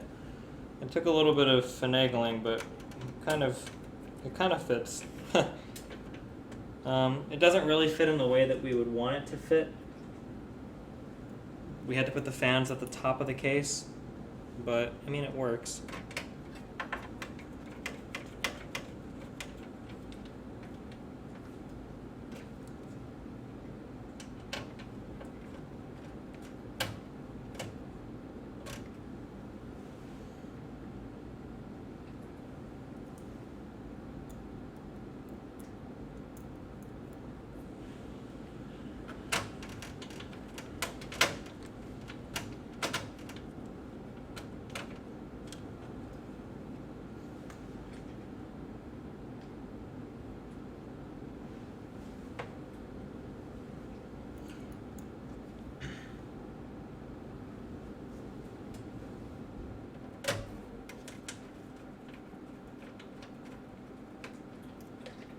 2 more standoffs to go.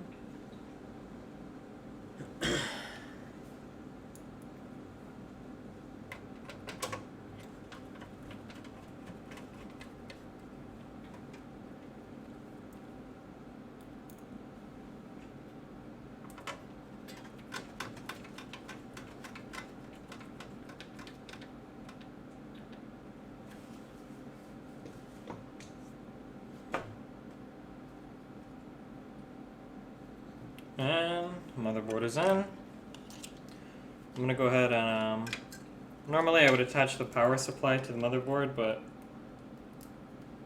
since we've already got the radiator and everything installed, I'm just gonna go ahead and throw this on now.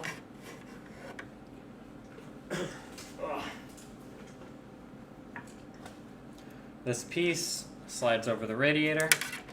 Remember to take the cap off the bottom. You don't want to touch the bottom because you don't want to mess up the thermal paste.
I think this does not go over it. Might be crazy.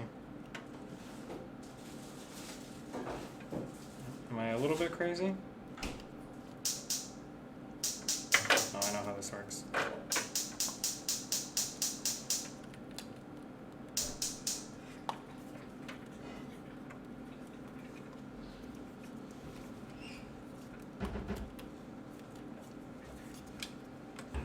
That goes on like that. And then this piece pops on.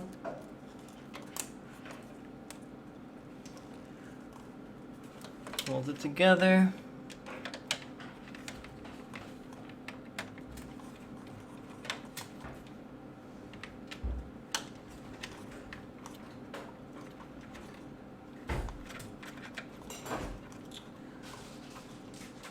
This thermal take actually installs really easily.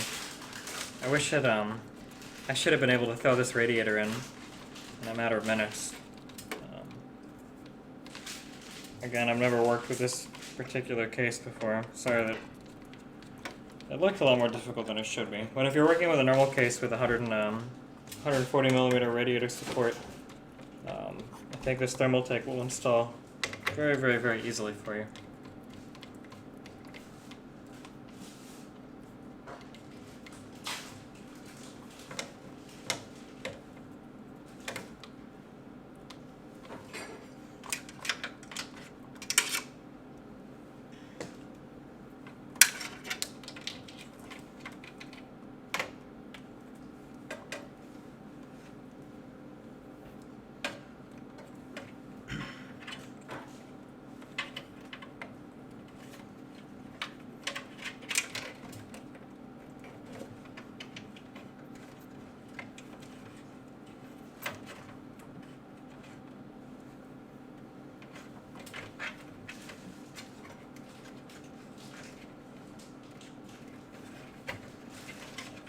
Right now there's a USB connection for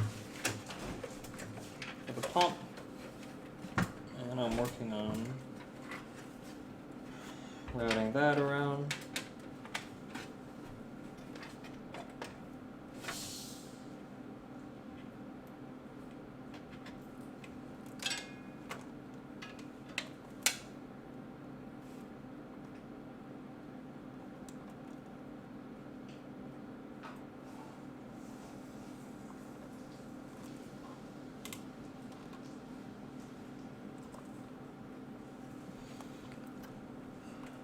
This plugs into the motherboard. And this is for my fans.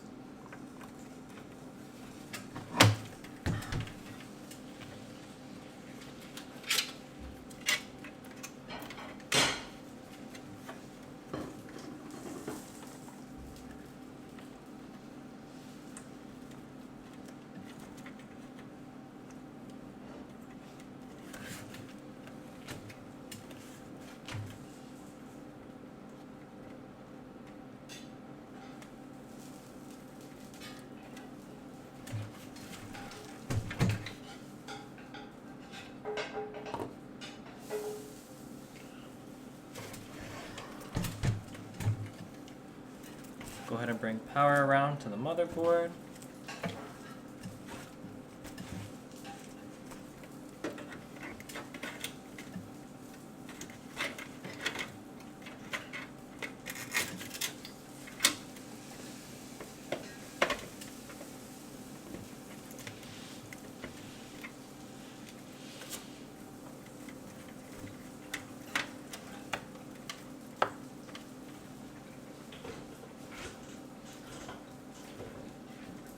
Now I'm looking to connect all of the headers from the case.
I think theoretically it should boot now.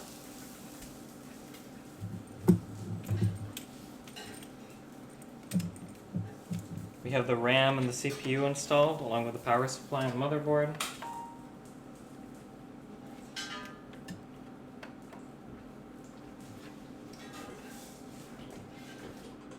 Oh shoot, hold on.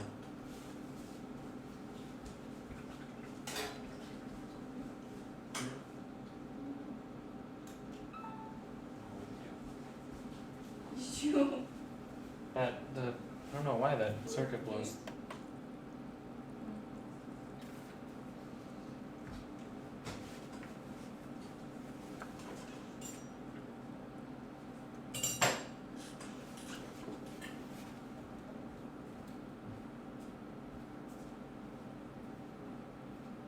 Holy shit, these fans are quiet as fuck. And the system boots, which is always good. Tells me I need a bootable device. That's because you don't have anything selected, or not selected and hooked up.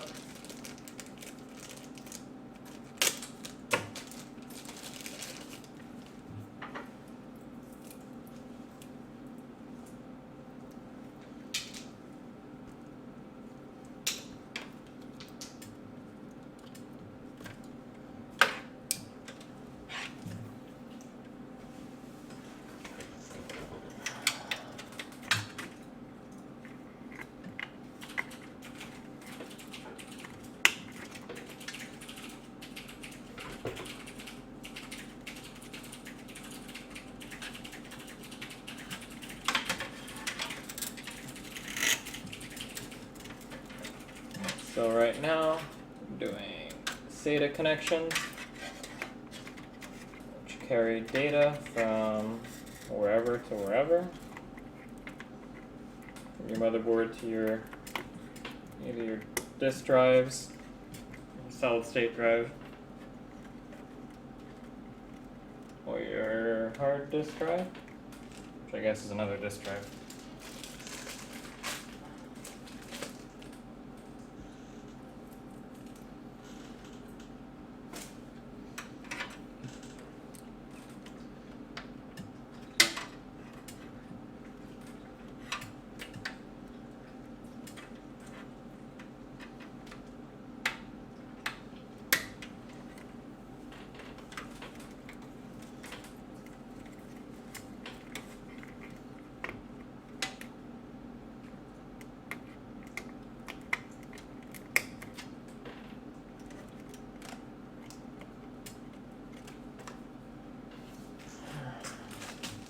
Done there.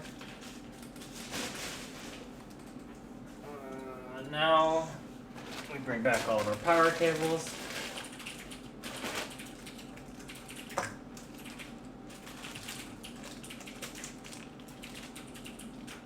Time to start putting away these screws.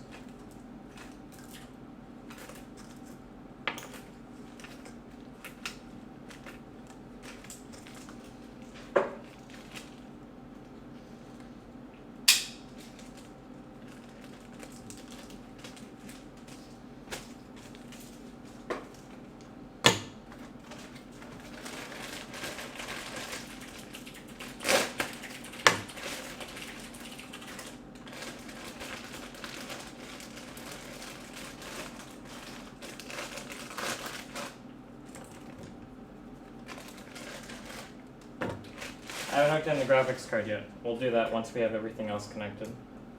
The graphics card is the largest thing that you're going to put into the case, meaning routing cables around and behind it is often the most obnoxious.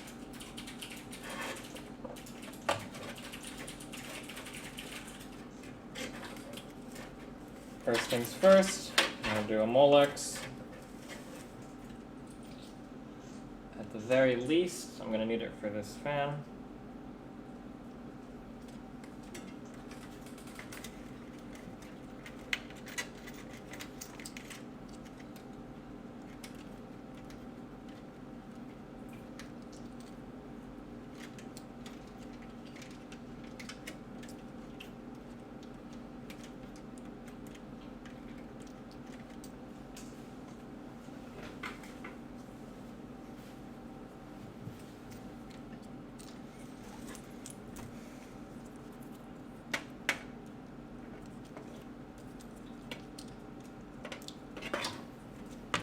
Oh, actually, I didn't finish connecting the headers either.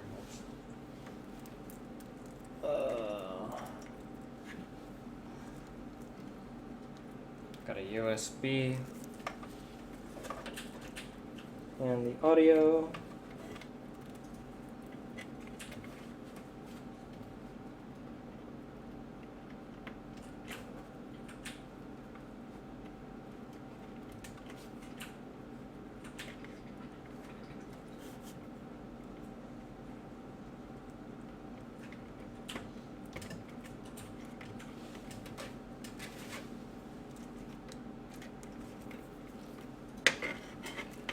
And we use 3.0.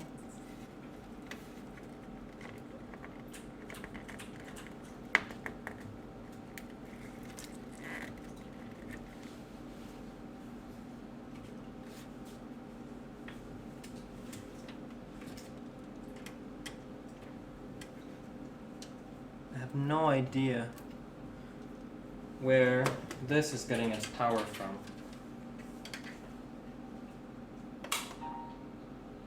Whoops. You just blew it again.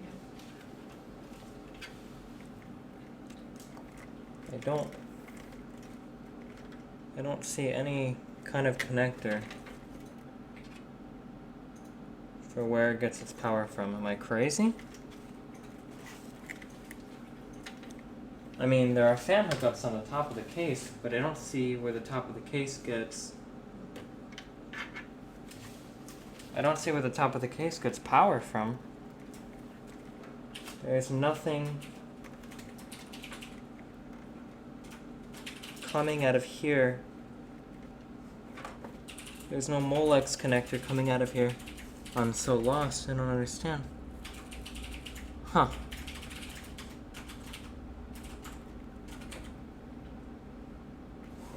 Weird.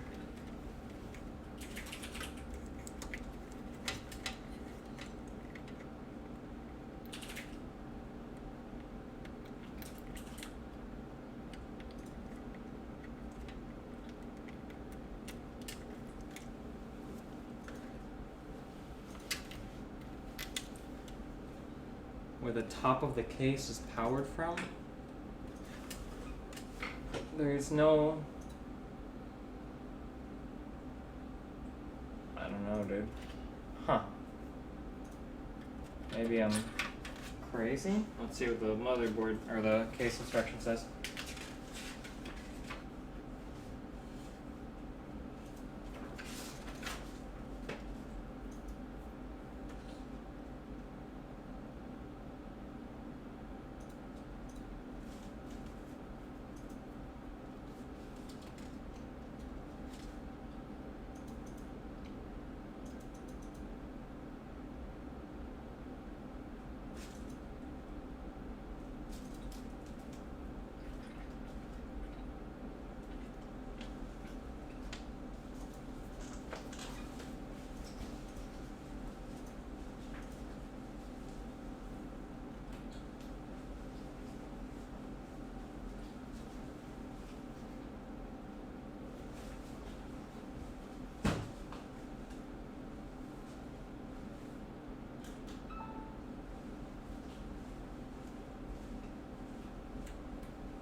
Apparently we LED now.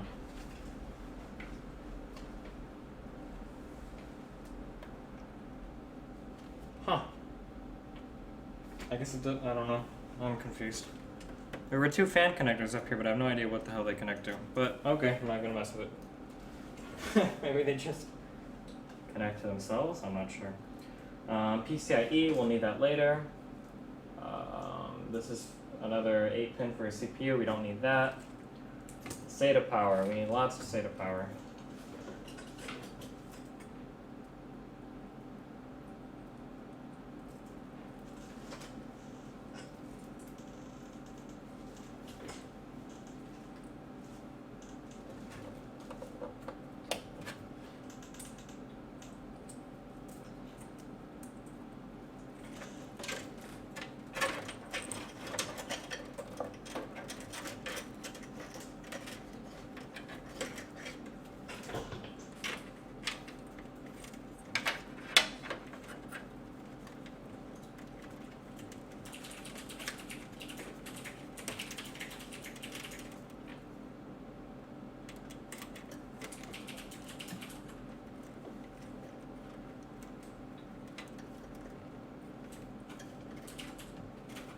I think that this case might literally be Hitler.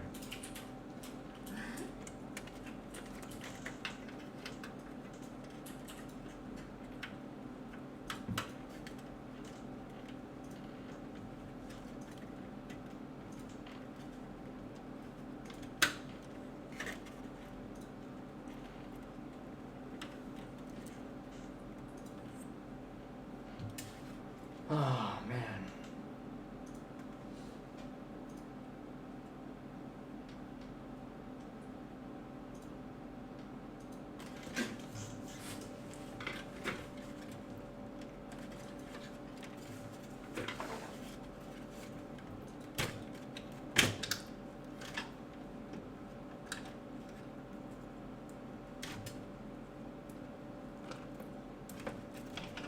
There's no way I can mount the DVD drive here because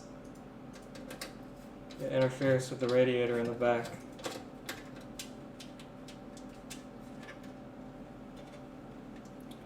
So I'm going to move the DVD drive down.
Oh my goodness.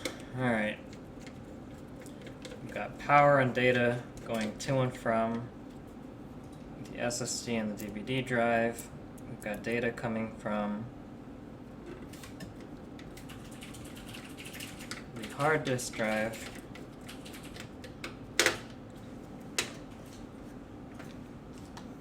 All it needs now is power.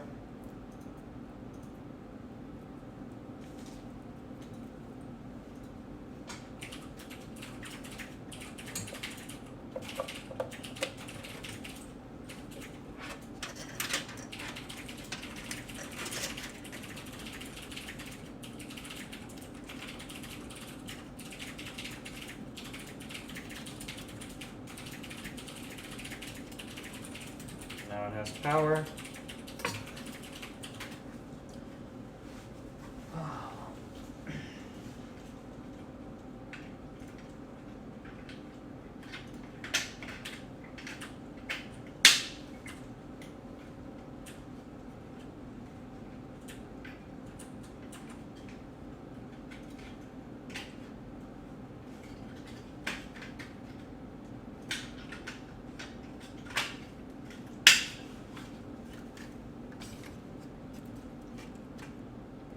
Maybe these, I think these aren't fan connectors. I think these are just cables for the power button. It has to be.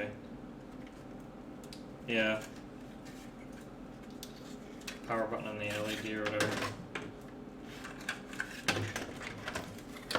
That's why I was getting so confused earlier. In regards to the wiring on the front. Alright, holy crap. I think everything should have power.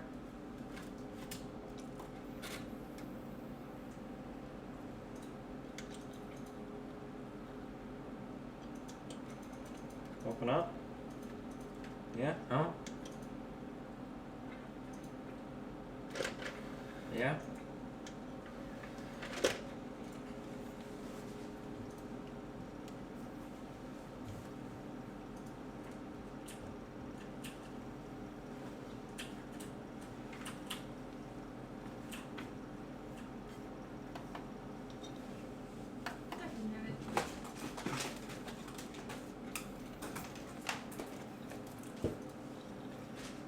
I'm gonna check real fast to make sure I don't have ridiculously high idle temps, because that would be indicative of a screw up in the D-lid.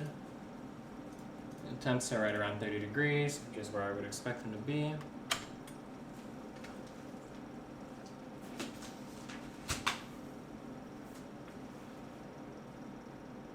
I see 8 gigs of RAM, obviously the processor.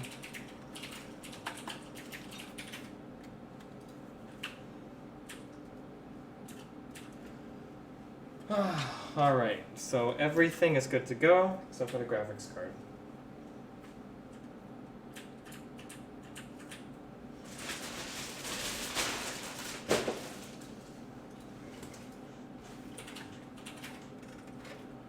I'll go ahead and connect power for that right now.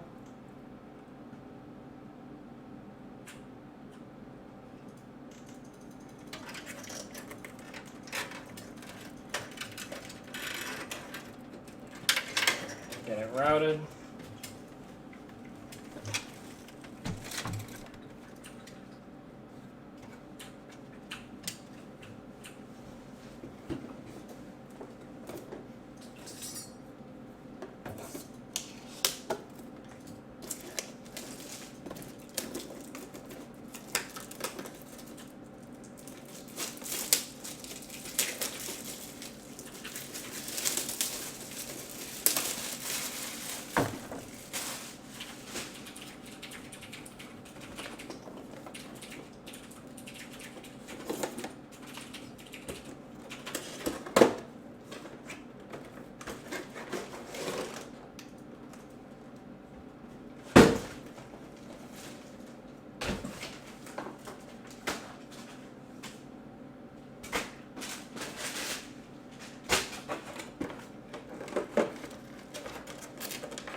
This is, in my opinion, this is probably one of the sexiest reference coolers I've ever seen.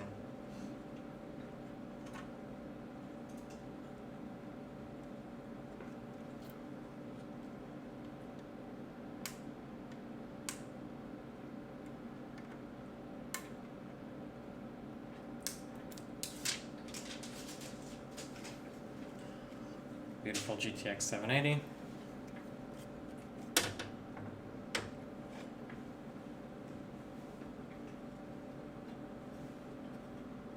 Fuck? Oh.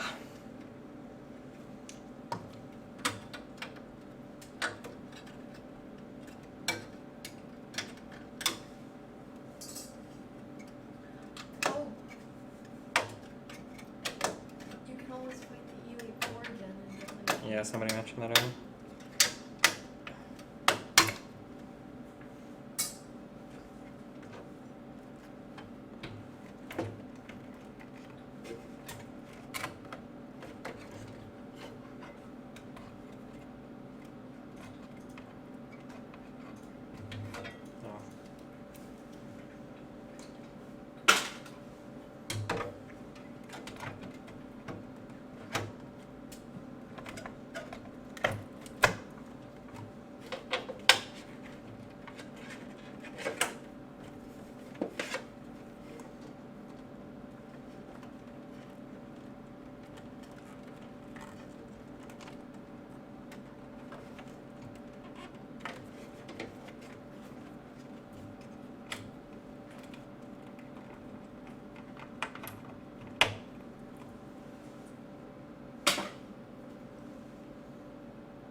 To minimize the sagging on the GPU, you should always attach these screws on the side. Helps keep it more stable, especially if you have to transport a computer.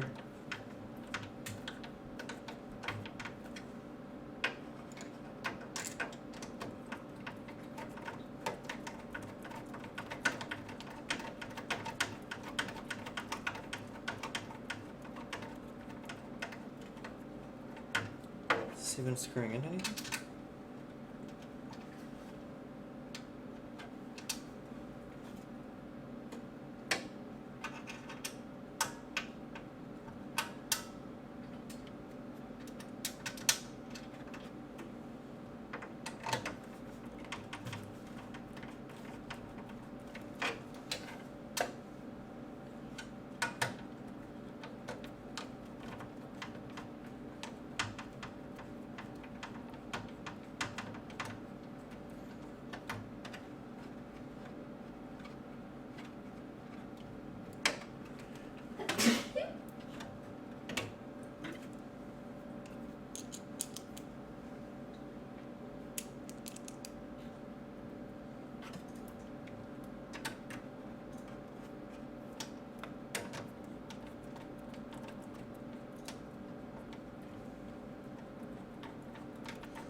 Bringing around the power.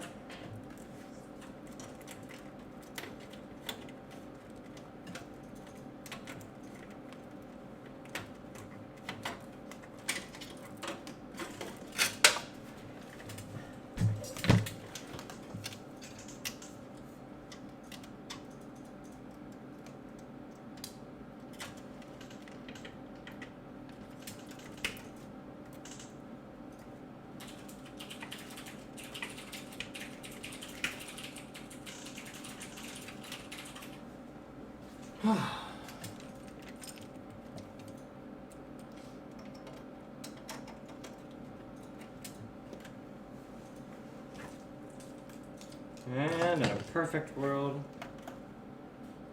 everything will work nice and easy.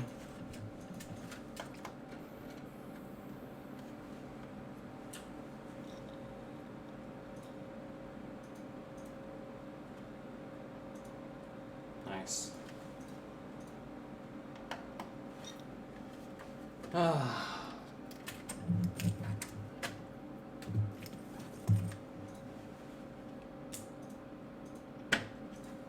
I would not recommend this case. Oh man.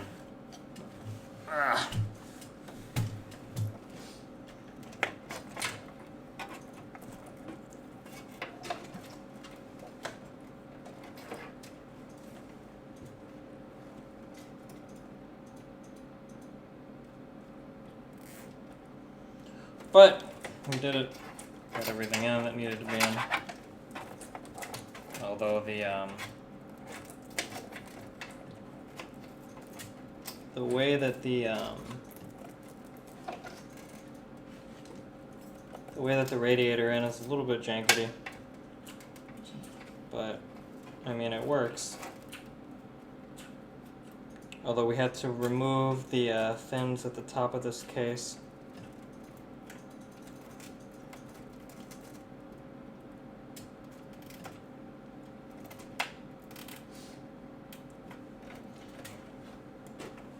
And the this particular thermal take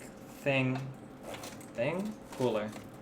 This particular cooler from Thermaltake wasn't really larger than anything I've seen. It's a relatively decently sized cooler. Decent as in like should fit in pretty much anything. So I think this case, if you look at the official specs, it probably doesn't officially list support for radiators.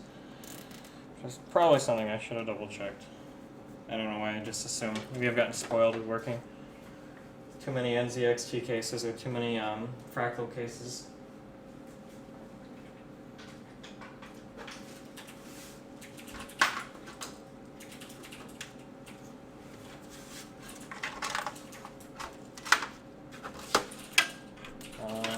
I kind of don't even want to install these side fans. It just seems like it would just make more noise for no reason. But I guess we can.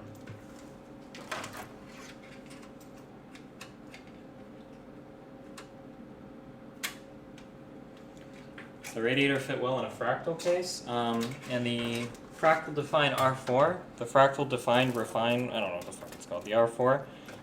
That's the one that I use, and yes, it definitely fits. Fits very well, very easily.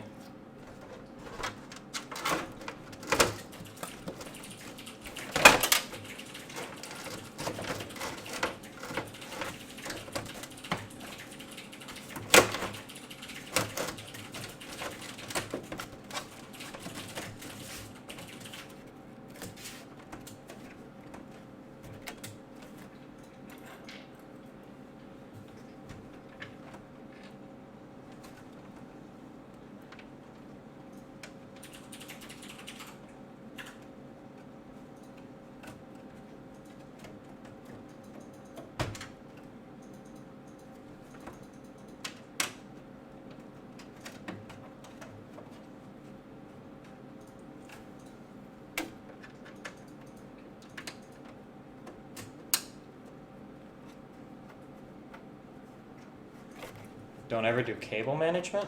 Yeah, we've hidden, for the most part, we've hidden all the cables we can at the front. If you want to cable manage the back, I mean, that's your prerogative, but there's no real reason to.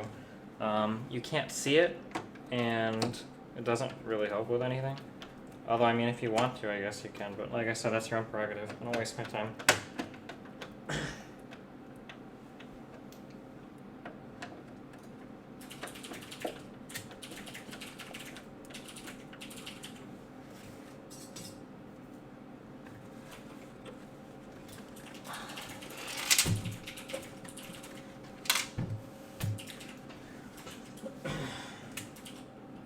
If you upgrade later, technically if you upgrade later, cable management usually just makes that harder because you have to undo everything that you've already done. But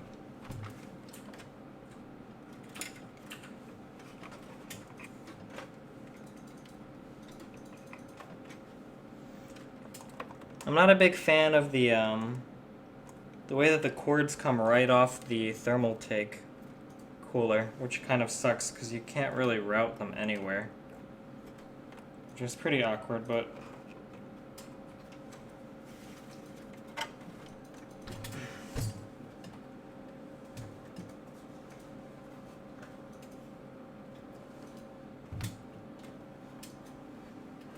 oh shit. Oh, that sounds really bad. See if I can spin this.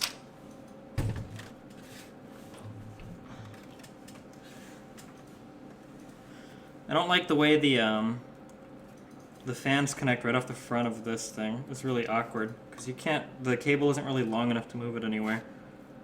But otherwise, also this cable coming off of this fan is really weird as well. There's not much room to route anything in the upper left part of the board. I could barely squeeze the 8-pin connector through. I almost thought I wasn't going to be able to do that.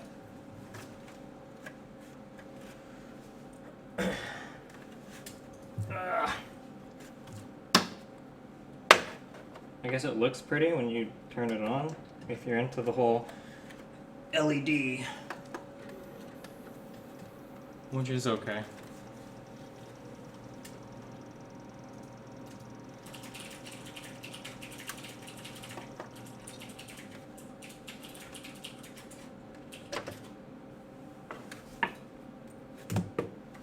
That's my impression of the case. I don't like it very much.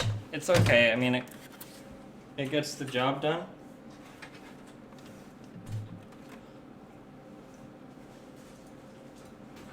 The things I didn't like about the case are the routing options are a little bit iffy. There's no grommet.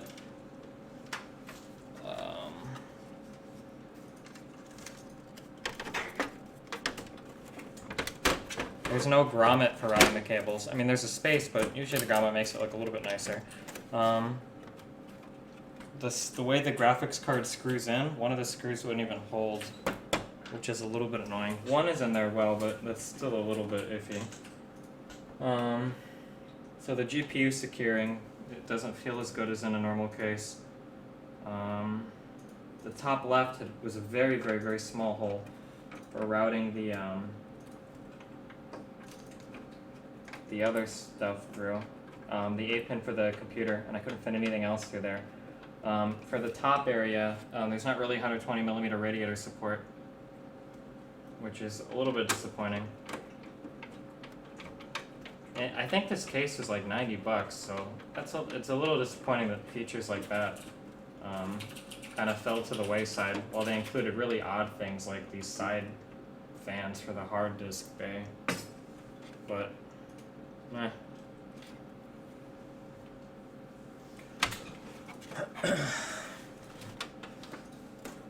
In the end, everything kind of worked out. The only thing that I guess you could say didn't really work was the top looks a little bit iffy because the fans are kind of exposed, because like I said, we couldn't really fit the fins up there. But I mean, otherwise everything kind of worked, and this one took a little bit longer than it should have because of figuring out that radiator, but yeah, all in all, I guess it'll be okay. I'll get to overclocking all of that and everything. Thanks for watching. Ugh.